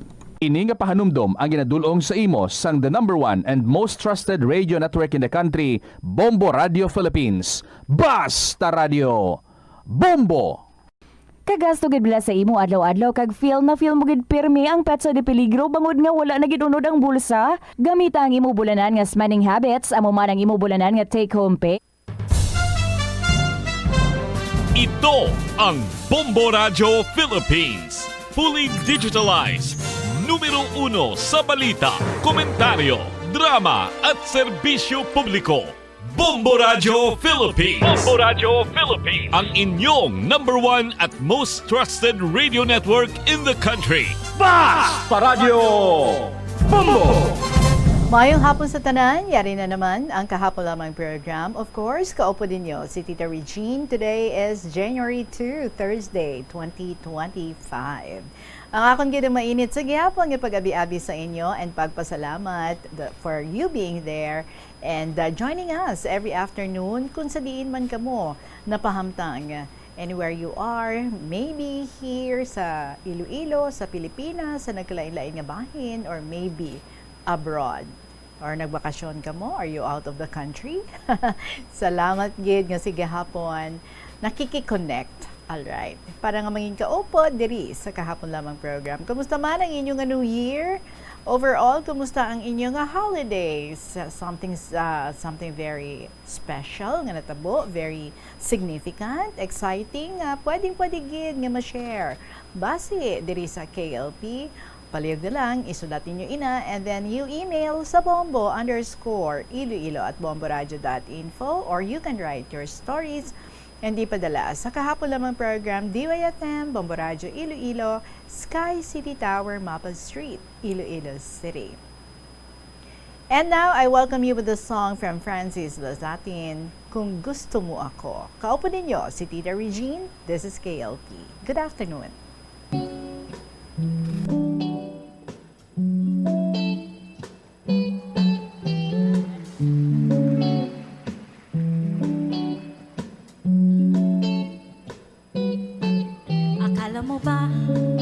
Mapapaibig mo ako sa mga dala mong rosas. Mamahaling tsokolate ang pilit mong diskarte. Magmukha ka lang galante. Kasama mo pa ang iyong barkada. Patsintonadong nang haharana. Mga linya mong pangserye wala naman sa sine. Huwag itadaan sa swerte. Kung gusto mo akong ligawan, huwag mong daanin sa paspasan. Kung gusto mo ko makasama,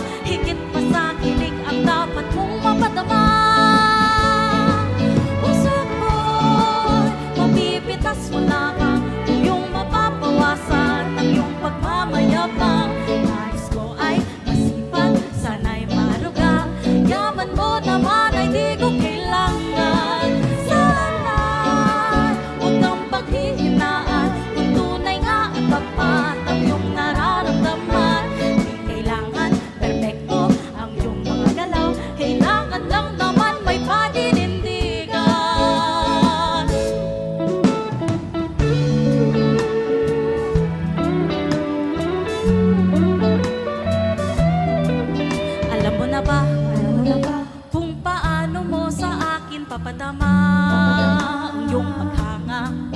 Sana'y bigyan ng kulay eksena sa aking buhay kung mahal mo nga kung tunay.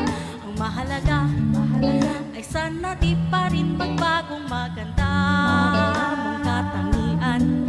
Ang pag-alay mo ng oras sadyang di kumukupas at ngiting nakakalunas. Kung gusto mo akong ligawan, huwag mong daanin sa paspasan. Kung gusto mo kumakasama, higit pa sa kilig ang dapat mong mamadama. Puso ko'y mapipitas mo lamang kung iyong mapapawasan ang iyong pagmamayabang. Nais ko ay masipag, sana'y maluga, yaman mo naman ay di ko kailangan. Sana huwag kang panghihinaan kung tunay nga at tapat ang iyong nararamdaman. Di kailangan perpekto ang iyong mga galaw, kailangan lang naman may paninindigan. Di mo alam na darama ko tuwing ay naglalangas ng loob mo. Nakikita ko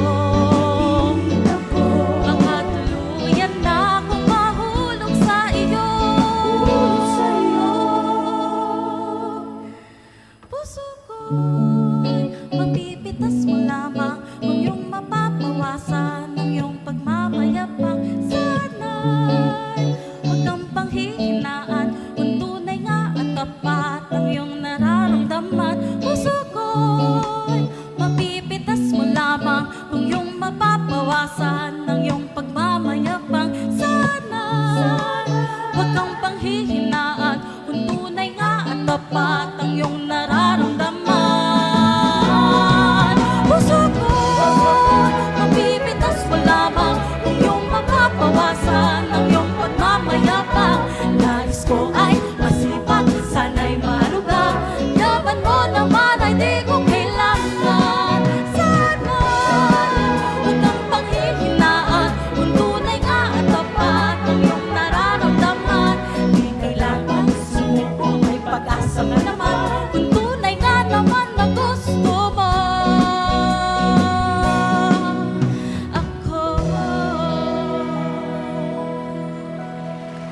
Kung gusto mo ako, Francis Lazatin. Kung gusto mo man yung mag-share sa iyong mga istorya, hindi na magduha-duha, email na your story. It is now 21 minutes after 2 o'clock and we're saying Happy New Year sa kay student mom of Lambunao who has a story for us this afternoon. And it says, Dear Tita Regine.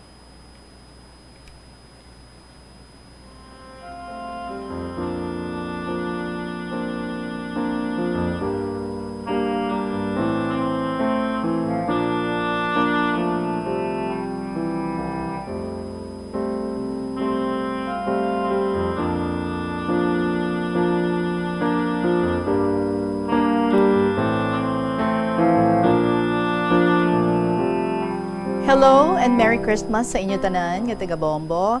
Isang taon naman nga pagserbisyo ang nahimo ninyo sa ating bayan at pamayanang Filipino. Congratulations for our job well done. Tani, mapanatili ninyong taga-Bombo ang number 1 nga pag-ulikid sa inyong tagapakinig. Hello man sa mga letter senders and contributors ng KLP. Kabay pa nga padayon lang kita sa pagpadala sa aton mga sulat kay Tita Regine para nga malipay man siya. Okay. Malipay gid kuya. Let us all wish everyone a Christmas that is full of love. As the Lord says in Malachi 1 verse 2, I have loved you, says our Lord. Christmas is a season of love and giving. Let us therefore love one another as our Lord loves us. Tita Regine, nadumduman ko ang mga Pasko na na-experience ko sang bata pa kaming mag-ururutod. Tama ka simple ang pag-celebrate namon sadto sang Christmas. Sopas lang, kag mainit na pandesal ang ara sa mesa pag Christmas Eve. Pero buta naman sang pagpalangga sang tagsa kaisa kag isa sa amon. Ginagaluhan kami ni nanay sang sopas nga mainit pa sa yahong, Kay ginahatagan naman kami ni tatay isang pandesal. Partida kapatid. Kay tibasi kulangon sa amon nga 8 kami nga mag-ururotod. Pero bisan amon ni kasimple ang arasa na mesa, grabe amon kalipay sa pag-share sini sa tanan. Masadya nga istoryahanay, kag busog man kami sa simple nga medianoche. Kung matawag na nga ba itong medianoche. Pag-aga na, masimba kami ng daynanay kag tatay. Wala bago nga biste o sapatos, tanan, daan. Pero hindi amo na ang importante sa amon. Ginpadako kami sang amon nga mga parents nga akseptaron kung ano lang ang ara. Para sa amon tanan, pururupod kami, kag malipayon, wala balatian, kag makakaon 3 ka beses sa isa ka adlaw. Subong grabe ang mga kids. Damo ginapangayo o gina-ekspektar nga halin sa ila parents. Kapin pa kun abroad ang ila nanay o tatay. Ang Pasko, hindi lang para sa pagbaton sa mga material nga bagay, kundi ang batunon naton si Jesus bilang aton manluluwas. Kung mahimo naton ini, masiling ko nga ara gid man sa aton tagipusoon ang matuod-tuod nga diwa ng Pasko.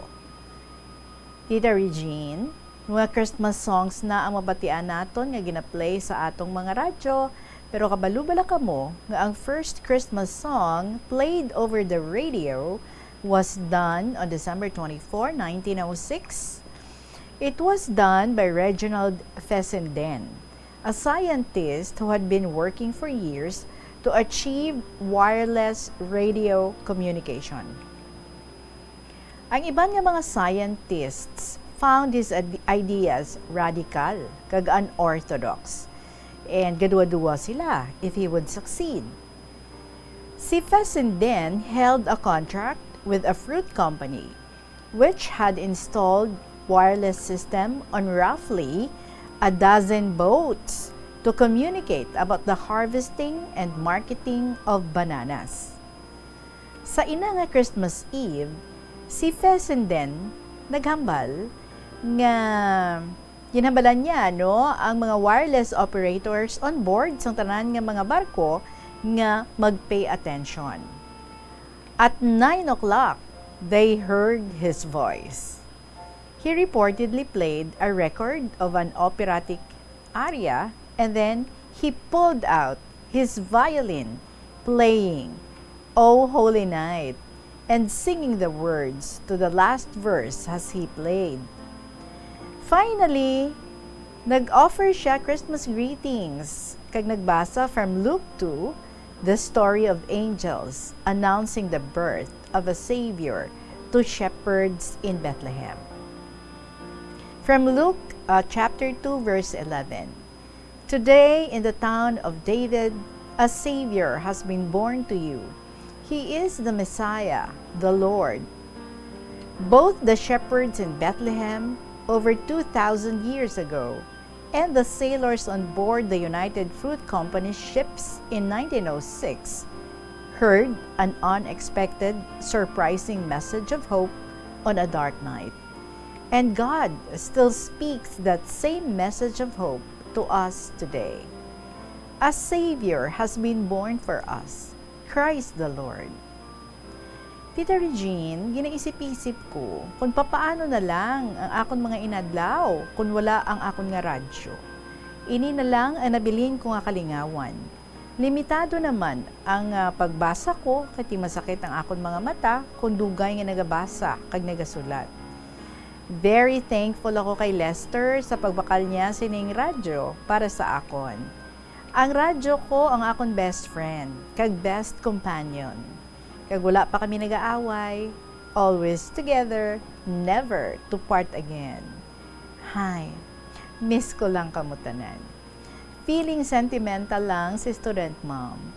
Well, until here na lang ang letter ko and regards to all, especially to you, Tita Regine. Sa kay Mia sang Binggawan, kag sa kay Jesusa, Merry Christmas and God bless to all listening out there. Sincerely, Student Mom of Lambunaw.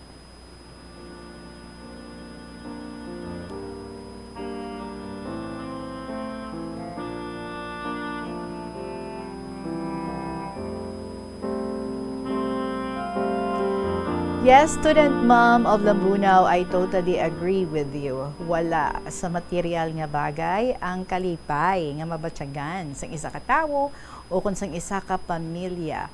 Ara no sa pag-inupdanay, ara sa mga masadya nga pag-inistoryahanay, so bisan na pandesala na yakag sopas kung masadya nga gina-share sang isa ka pamilya, sobra pa na yan no sa naka-buffet ka mo. Hindi bala? And I'm sure very happy ang tagsa sa inyo. That's why even until now nga anak na kinano sa ato nga ripe age, sa ato nga twilight age. But sa gihapon, matumduman naton, no? Ang mga nagliligad. Kaya ti, ka mga nami, ginsad to, no? Nga mga memories, ang ginbilin sa aton, kung sa diin life was so simple, and even the food nga gina-share during Christmas, during New Year, very, very simple. Kaya ti, amula na, no? Ang masarangan sa pamilya, pero nagalumapaw naman niya ang kalipay sang tagsa-tagsa. Ang before, kag ang now. Before, bisan luma or daan, ang mga ginasuksok, okay lang sa mga kabataan. Kaya ti napaintindi sa mga ginikanan. And now you have observed nga, there are kids nowadays, no? Kung magpangayo, wagas. Magpaabot kag mag-expect wagas. Well, ang differences sang before kag sang now. But anyway, I hope yes, you would never depart from your radio set nga amugid ay nagahatag sa imo sang kalingawan kay tibudlay naman para sa imo ang magbasa. That's why no very appreciated ko gid ang imo nga mga letters handwritten nga ginapadala diri. That means nga grabe gid ang effort nga imo nga ginhatag, ang love nga imo nga ginhatag samtang nga ginasulat mo ang ina nga mga istorya kay balan ko, no?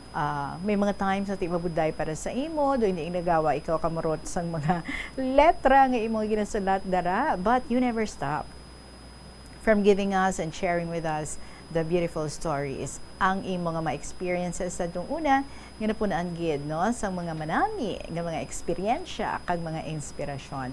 So thank you so much sa imo and Happy New Year sa liwat, student mom of Lambunaw. Thank you for always being there and thank you for the non-stop stories nga imo nga gina-share diri sa aton. Salamat gid. It is now 32 minutes after 2 o'clock. Magapanabalik ang KLP with Tita Regine pagkatapos ang pinaka-importante nga mga pahibalo.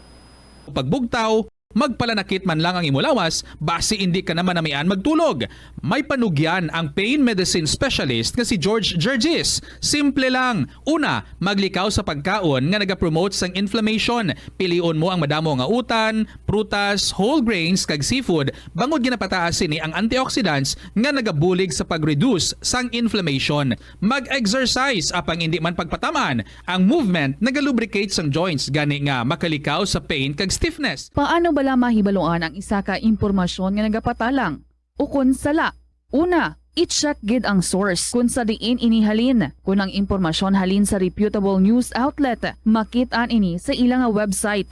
Ikaduha, i-check ang petsa sang gin-publish ang impormasyon ukon ng article. Ikatatlo, i-check ang detalye sang impormasyon. Basta hagid ang bugos nga istorya bangod posible nga ang detalye ang malayo katama sa nakabutang sa headlines. Mag-fact check. Ang pagpanguyab ang hindi man dapat kahangawan suno sa mga eksperto bangod isa ini ka natural nga proseso bilang response sa kakapoy. Apang ang ginpaandam sa mga eksperto amo ang sobra-sobra nga pagpanguyab sa diin masobra ka isa ang pagpanguyab sa sulod sang isa ka minuto. Bilang panugyan sa mga eksperto, mas maayo gid nga magkonsulta gilayon sa doktor kung may nanutisyaran nga increase sa pagpanguyab, ilabi na gid kung wala man lang sang matumod nga rason. Atensyon sa mga mahilig magamit ng aircon. Nagpaandam ang medical expert batok sa mga balatian nga mahimo makuha gikan sa sobra-sobra nga paggamit sini. Sino ka Dr. Maria Encarnita Limpin, isa ka experienced healthcare specialist, mas maayo nga checkyaron nga malimpyo ang hangin nga nagikan sa aircon bangod kun mahigko, mahimo ini nga magtugas sang impeksyon kay mga balatian kaangay sang pulmonya. Gani hagan-hagan na lang ina bangod bisan makabulig ini sa imo sa magginot nga tiyempo, may risgo man ini sa imo nga ikaayong lawas. Ang pinakauna nga nahuman nga sementado nga karsada sa Pilipinas amo ang ginbansagan Montinola Highway nga nagalaba halin sa Forbes Bridge padulong sa Haro Plaza. Nahuman ini sadtong 1910 sa idalom sang administrasyon ni anay Iloilo Governor Ruperto Montinola. Ang semento nga gingamit sa pagpahuman sang karsada ang imported pa halin sa Japan. Ang taytay nga human lang anay sadto sa kahoy kag kawayan ang ginilisan man sang konkreto nga istruktura kag ginpangalanan nga Forbes Bridge bilang pagpasidungog sa American Governor General nga si W. Cameron Forbes. Kung sa dalan importante ang speed bumps, amo man ina sa imo galastuhan. Butang kasang slow down nga barriers para mahagan-hagan ang imo galastuhan. Lakip sa siniya mo ang pagkakasi ng payment information alin sa shopping apps o kon mobile devices, paghimo sang barriers sa tunga sang shopping cart kag check out. Hindi ka man mag-subscribe sa promotional email sa context kung nabudlayan ikaw mangindi sa sale. Kung kakasun mo ang convenience sa spending, mas makasave ikaw sang imo pinangabudlayan nga kwarta kag sigurado nga malabot mo ang imo financial goals. Ini nga pahanumdom ang ginadulong sa imo sang the number 1 and most trusted radio network in the country, Bombo Radio Philippines. Basta Radio! Bombo! Sa kasakuon sa mga ginikanan subong, tumalagsahon na lang kamo nagaupod bisan magkaon. Apang bisan anuman kuntani nga kasakuon sang miyembro sang pamilya, hatagi gid sang oras nga kamo makaupdanay sa kalan-an o kon makalagaw kun wala sang trabaho. Kung nagaplano sa aktibidad agod nga maka-enjoy upod ang imo nga pamilya, tandaan nga ang focus nyo amo ang pag-spend sang inyo oras nga updanay kag wala dapat sang iban nga mga bagay nga ginapaminsar kaangay sang trabaho o kon homework. Nakasimba ka na bala sa Miagaw Church? Ini ang kilalaman sa tawag nga Church of St. Thomas of Villanueva. Ang construction sa nasabit nga simbahan ang nakumpleto sa tuig 1797. Sa subong, ang Miagaw Church ang isa sa mga tourist spots sa Iloilo. Popular ang Miagaw Church sa detalyado kag artistic sculptures sini nga nagapakita sang Spanish, Muslim kag Chinese traditions. Ang Miagaw Church ang gindeklara bilang UNESCO World Heritage Site sang Desyembre 11, 1993. Yari ang mga tips nga dapat mo tandaan agud nga mangin safe and healthy ang pagkaon sa imo nga pamilya. Dapat nga tabunan mo gid pirmi ang mga pagkaon nga yara sa lamesa o kung ara sa imo kusina agud malikawan nga kadtuan ini sa mga insekto nga mahimo magresulta sa microbiological contamination. Gilayon nga ihabuoy ang mga napanos na nga mga pagkaon o kung ang ginasuspetsahan mo nga malapit na lang mapanos nga pagkaon. Ang pag-reheat o kung pag-recook sa sining mga pagkaon ang hindi makabulig. Gina-advise man ang paggamit gid ng serving spoons agud nga malikawan ang cross-contamination sa mga tawo nga nag-share sa mga pagkaon. Pag sa paggamit ng serving spoon, ang sino man nga miyembro sang pamilya nga nagkakuha sang porsyon sang pagkaon ang makalikaw nga makakontaminate sang pagkaon, ilabi na kung mayara sang miyembro nga nagamasakit. Ini nga pahanumdom ang ginadulong sa imo sang the number 1 and most trusted radio network in the country, Bombo Radio Philippines. Basta Radio! Bombo! Ang pinakauna nga exclusive school for boys kag dormitory sa Pilipinas ang gintukod sa banwa sang Tigbawan, Iloilo. Ini gintukod sang tanyag nga Jesuit priest kag historian nga si Father Pedro Chirino sadtong 1592. Ginapahayag nga binulan pa lamang nga nakaabot si Chirino sa Tigbawan, natun-an na sini ang lokal nga lingwahe nga Haraya nga amo ang ginapatihan, ginhalinan sang Kinaraya. Nagsulat man siya sang catechesis sa pulo nga Haraya. Si Father Chirino upod ang isa pa ka Jesuit brother nga si Francisco Martin ang nagtudlo dito sang catechism, reading, writing, Spanish kag liturgical music sa mga kabataan sang mga prominente nga pamilya nga Ilonggo kag Espanyol sa banwa. Sang 1975, nagpahamtang sang marker ang National Historical Institute sa banwa sang Tigbawan bilang pagkilala sa amo nga maragtas. Paano bala magpain sang basura sa panimalay? Magpreparar sang separado nga suludlan para sa wet kag dry kitchen waste. Magpreparar sang duha ka mga suludlan para sa dry waste sa bilog nga balay, isa sa plastic kag isa sa papel. Ibutang sa isa ka suludlan ang mga bagay nga pwede pa magamit liwat ukon mabaligya kag ihaboy naman sa gwa sang puluyan pakadto sa basurahan ang mga wet wastes. Makakinot kag makakwarta ka na, makabulig ka patipig kag sa katinlo sang imo palibot. Panugyan na rin sa eksperto kun kwarta ang paghambalan. Apesar limitado ang imo abilidad nga mag-invest, ang gamay nga contribution sa investment accounts ang makabulig sa imo nga maggamit ang earned money nga maka-generate sang dugang nga income. Ikonsiderar ang pagbukas ng retirement account o kun iban nga investment account. Ini nga pahanumdom ang ginadulong sa imo sang the number one and most trusted radio network in the country, Bombo Radio Philippines. Basta Radio! Bombo! Yari ang mga simple nga pagiagod makakinot sang tubig. Hindi mag-shower o kung maligo sang malawig. Sa sulod sang panimalay, kalabanan sang tubig ang ginausar sa pagpaligo. Nagalabot sa 24% sang tubig sa panimalay ang natigana sa pagpaligo sa mga miyembro sini. Ang pagpanubo sang tiyempo sa pagpaligo sang 2 ka minutos ang makabuhin sang 30% sang ginakonsumo nga tubig. Maggamit sang shower timer o kung mag-set sang alarm sa imo cellphone kag ilimit lamang sa 4 ka minuto ang pagpaligo. Kung nagagamit sang shower kag nagahulat pa sa pag-init sang tubig, saluda sang balde ang nagailig nga mabugnaw nga tubig kay sarang paining nga magamit. Kauntasan, Lapaz Batchoy. Balik kita diri sa kahapon lamang program, 2:40 in the afternoon. Second story natin is from 14 Sangoton. Dear Tita Regine.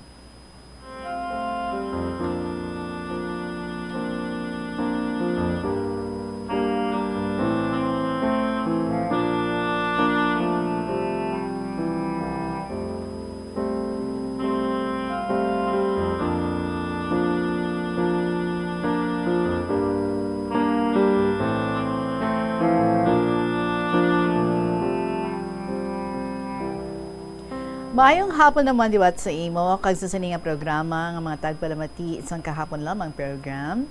Ininitabo ang akong istorya sang nagligad lang nga tuig, March 12, 2024.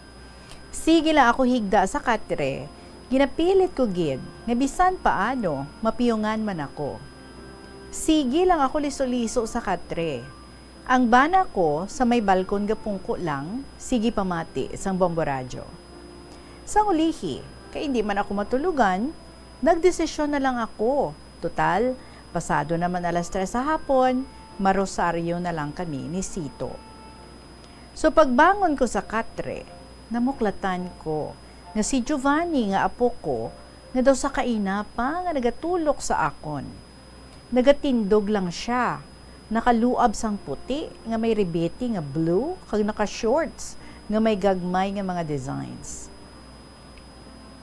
Nakahambal ako sa akong kaugalingon nga ay maayo kay temprano pa siya nakapauli halin sa eskwelahan.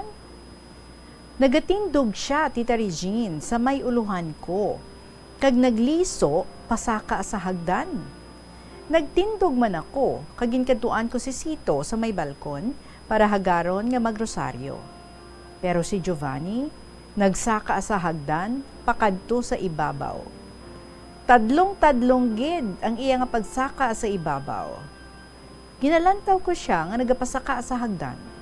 Nakita ko nga ang parte sa iya buhok sa may uluhan gaamat-amat panas sa ako nga pananawan. Ginpabayaan ko lang kay nagdiretso ako kay Sito sa may balkon nga nagapamati sang bombo. So ginhagad ko siya nga magrosaryo na kami. Para karon hambal ko tawhay na, wala na sang dulumdumon sa bilog nga adlaw. Ginhawa ko lang kapatindog sa iya kay kabugat. Nadumduman ko tawgon si Giovanni sa ibabaw, pero siningkwindi na lang kay nakatindog naman siya. Pag-abot sa may altar, lapit sa katre, nga ginbatang-batangan ko bagulang, ginsira ko anay ang puwertahan. Kagang bata ko nga dalaga nga apa, nagmanicure sa takas ayon. Nagsindi na ako sang kandila kag magpanguros. Ako ang gasugod sang pangadi, si Manahon ang gasabat. Ara na kami sa tunga-tunga sang amon nga pagrosaryo. Sana ba tiyagan ko nga may nagbukas sang puwertahan? Dayon, may mga tikang sang sapatos nga amat-amat nagapalapit sa amon. Tita, kung ako ang ginakontrata sang namatyan, nga magpangadi, wala ako gabulubalikid. Kung nagapangadi, bisan ano pa nga mga gahod, sige maghihapon pangadi ko, bisan nga may nagapakadlaw. Ginakabig ko lang nga wala ako sa nabatian. Tita Reg, ang mga tikang gali isang sapatos kay Giovanni. Bag-o lang siya kauli halin sa eskwelahan. Pagbalikid ko, bag-o pa niya ginauba ang iya nga uniform. Ti sinuta na to ang nagsaka sa hagdan nga nakita ko, nga gatindog, nga nagatamod sa akon, samtang gahigda ako sa katre. Tita Reg, dumasuka ako, nagalingin ang ulo ko. Why na ako makapadayon pa nga di? Natingala ang bana ko, kung nga na untat ang pangadi ko. Siyempre, bulag siya, gani, wala siya sang hinalungong. Nagpamangkot si Sito. Why ka nakapadayon pangadi ihaw? Nagsabat ako. To, dumasuka ako. Si Giovanni nag-abot bagulang halin sa high school.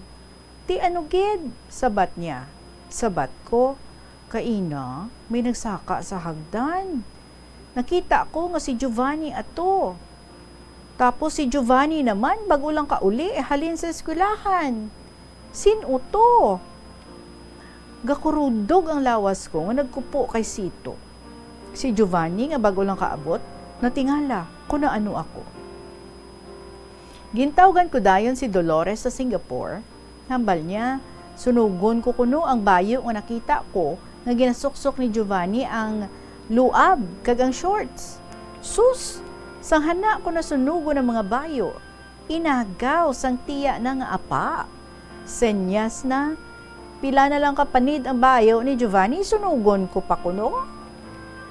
Ang umagad ko nga librarian sa isa ka eskwelahan, nagkumporme kay may American film galaina nga title niya Fall Gunning. Ambot kun husto ini. PS, Tita Regine, may naghahambal sa akon tungod sa akon nga experiences. Experiences nga may third eye kuno ako, ipasira ko ina. Sabat ko ambot kag sa diin. May madamo pa ako nga experiences. Tita, tanan nga ginapadala ko sa imo sa kahapon lamang, they are all true. Madamo yung salamat sa liwat, ini si 14, sang uton.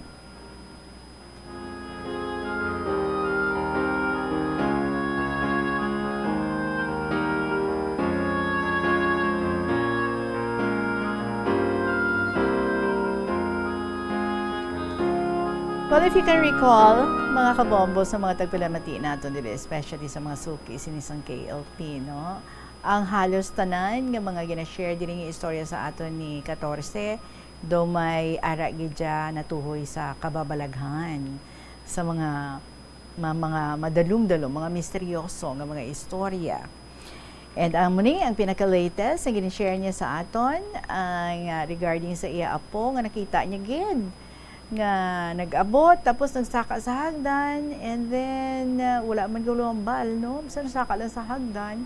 Ano yung tawag nila? Doppel, di ba? Nalipat ko sa term. Doppelganger, something. Do mo na, no? Kasi salaman ako. But anyway, ti ano kuno to yabi ay, di ba? No? Ay kabudlay kung kaisa intindihon. Pero you mentioned nga may ara ikaw third eye. Actually, regarding sa third eye, halos kita kuno tanan may ara. But depende, no? Kung ano ang aton desire, ano ka taas ang aton nga desire nga i-develop, no? Ining third eye nga may ara kita. Ang iban gina-disregard because hindi sila luyag, no? Nga kung ano-ano ang ilang makita, kung ano-ano ang ilang mabatyagan, ilang ma-experience. So, gina-disregard as in, wala lang, ginapawalaan. May mera naman, no? Nga very curious. Kag they tried nga i-develop gid whatever it is that they have. So, depende na sa imo, no? But basta ang pinaka-importante dira sa tanan, no? That every day of your life, you simply pray. So, kung ano-ano man ina ang mga kalata mo sa palibot mo, kung ano-ano man ina ang mga nakita mo o nagapakita dira sa imo, well, we know, no? Ngati, only God can protect you and can protect us all, actually. So, always pray. Keep on praying. So, salamat kids sa imo. 14 sang oton, depende sa imo, ha? Kung i-develop mo inang imo third eye or i-shutdown mo. Anyway, it is now 2:48 sa hapon. Magapadayon kita sa pagdulo sa inyo sa mga istorya diri sa KLP pagkatapos ng pinakamay importante nga mga pahanamdam.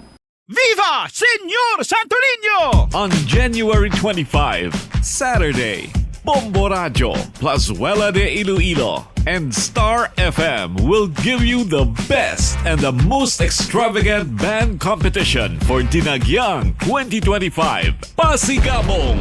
A Bombo, Plazuela, and Star FM Showdown of the Bands 2025. Don't miss a chance to witness this one great musical competition and showdown. Participated by 12 carefully selected bands from Visayas. The first prize, 50,000 pesos. The second prize is 30,000 pesos. And the third prize, 20,000 pesos. An additional amount of 10,000 pesos will be given to the band with the best on-stage performance. All non-winning participants will be receiving 5,000 pesos each. So remember the date, January 25, Saturday. The time, 6 p.m. The place, Plaza Mayor of Plazuela de Iloilo. The event, Pasigabong.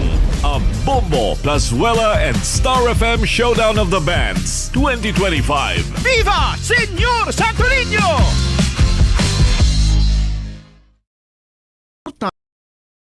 Importante ang pag-practice ang good manners and right conduct bangod lugar ini sa pagtuo.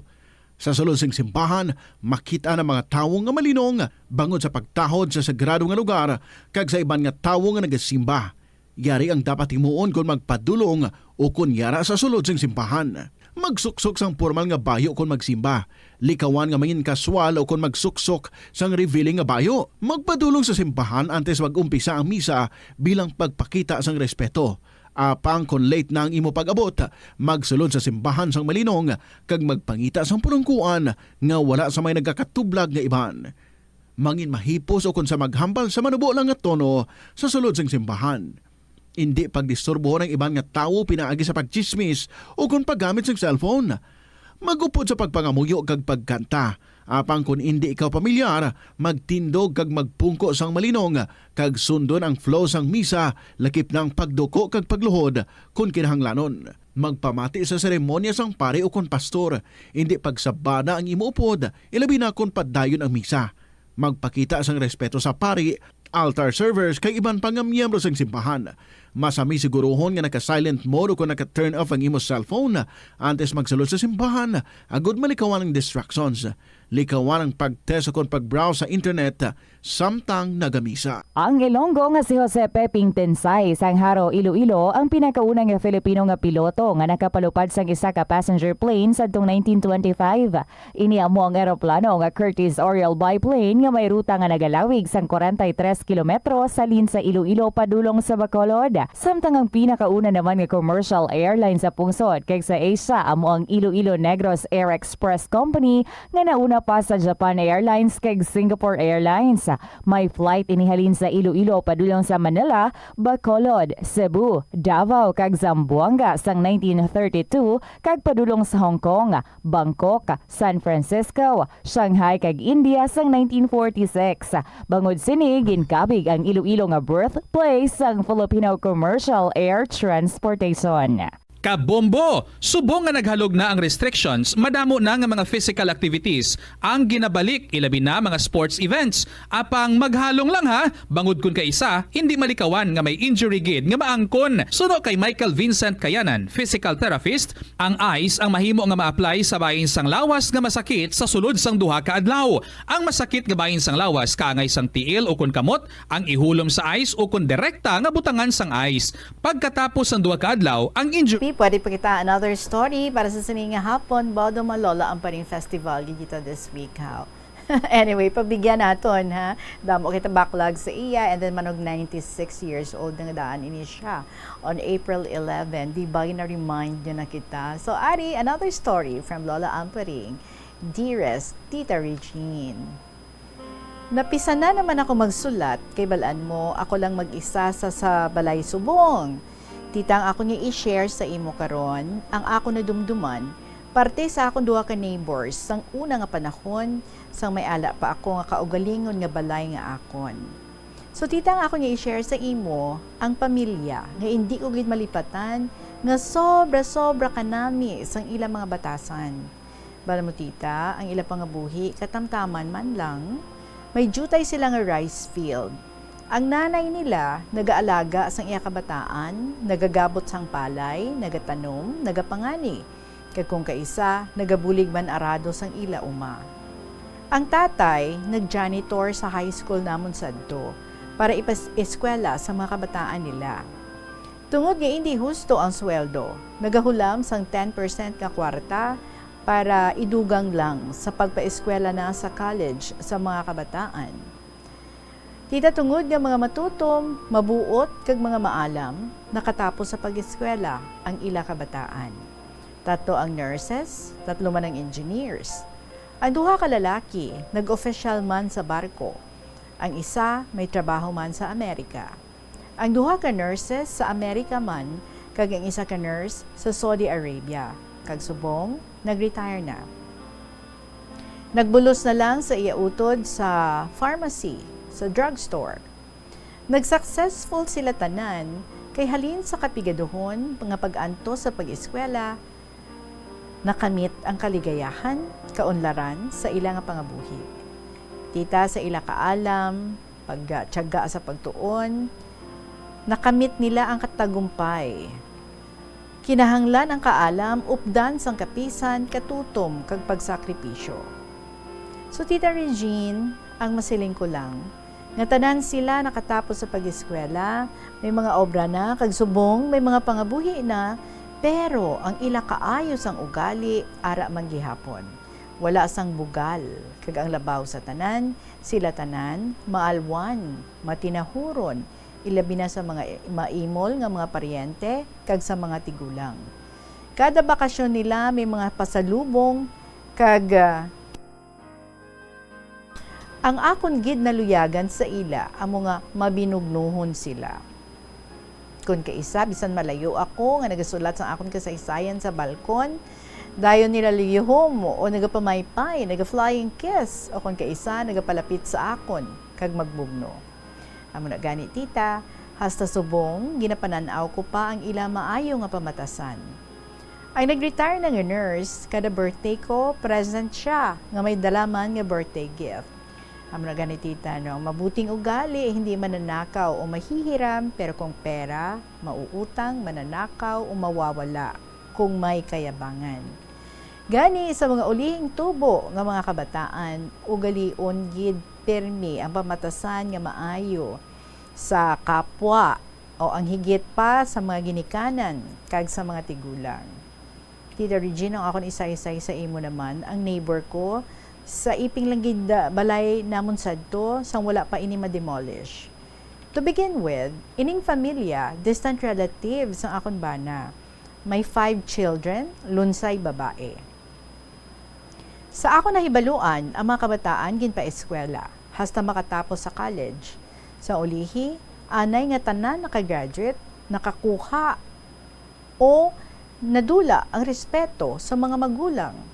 Titay sa kabes na masyar ako sa puluyan nila, ako natabuan ang isa nagsinggit sa pagsugo sa nanay, and I quote, "Nay, bakli ko to toothpaste kag oil, dali kay karon malate ako." Ahay, ang pobre nga nanay, nagapanglaba, nagtindog, makuha sang kwarta. Siling pa sang anak. Abi dali-dali magpanaw do sa bao ikaw. Tiya nga anay, ay abtik man nga wala gani sang please. Palihog kung magsugo ang anak. Kung sa bagay, ang tindahan sa piyak malang karsada at tubangan sang ilabalay. Ang isa naman kahitabo, nga ginsugo naman ang nanay, mabakal sang bihon o sutanghon gisado sa karinderya sa atubangan sang balay nila. Tita, tungod nga wala pa maluto, nagulat-hulat ang pobre nga nanay. Nagkataon sadto nga ara man ako nagahulat nga mabakal, ang anak nagsinggitan sa nanay nga iya dalion. Sa ulihi nagadali-dali ang anak mag-abot nga nagakulumuro, nagapudag-pudag sa atubangan namon. Tita, diin ang katahuran sa nanay. Wala gid respect, bisan sa madamo nga tawo nga nakakita o nakabati. Kung sa bagay, college graduate, may trabaho na, pero daw kulang sa GMRC. Isa naman ka best tita, nga hasta sumong hindi ko gid malipatan. Ang nanay sad to ara sa balay nga nagahampang sang madyong karon late in the afternoon na nagabot ang anak nga magsugat. Abi mo tita, ara pa lang sa portahan, nagasinggit na and I quote, "Uy, kapakapauli nga hapon na kang magkuha sa panyapon, magluto." Tisiling pa nga, "Wala ka pulos nga nanay." Dayon kinuha ang isa ka tsinelas sa ihaboy sa nanay nga nagahampang. Umayo lang tita, kaupod ko man nga mga retired teachers. Wala kami maigo sang magaboy sang iya tsinelas.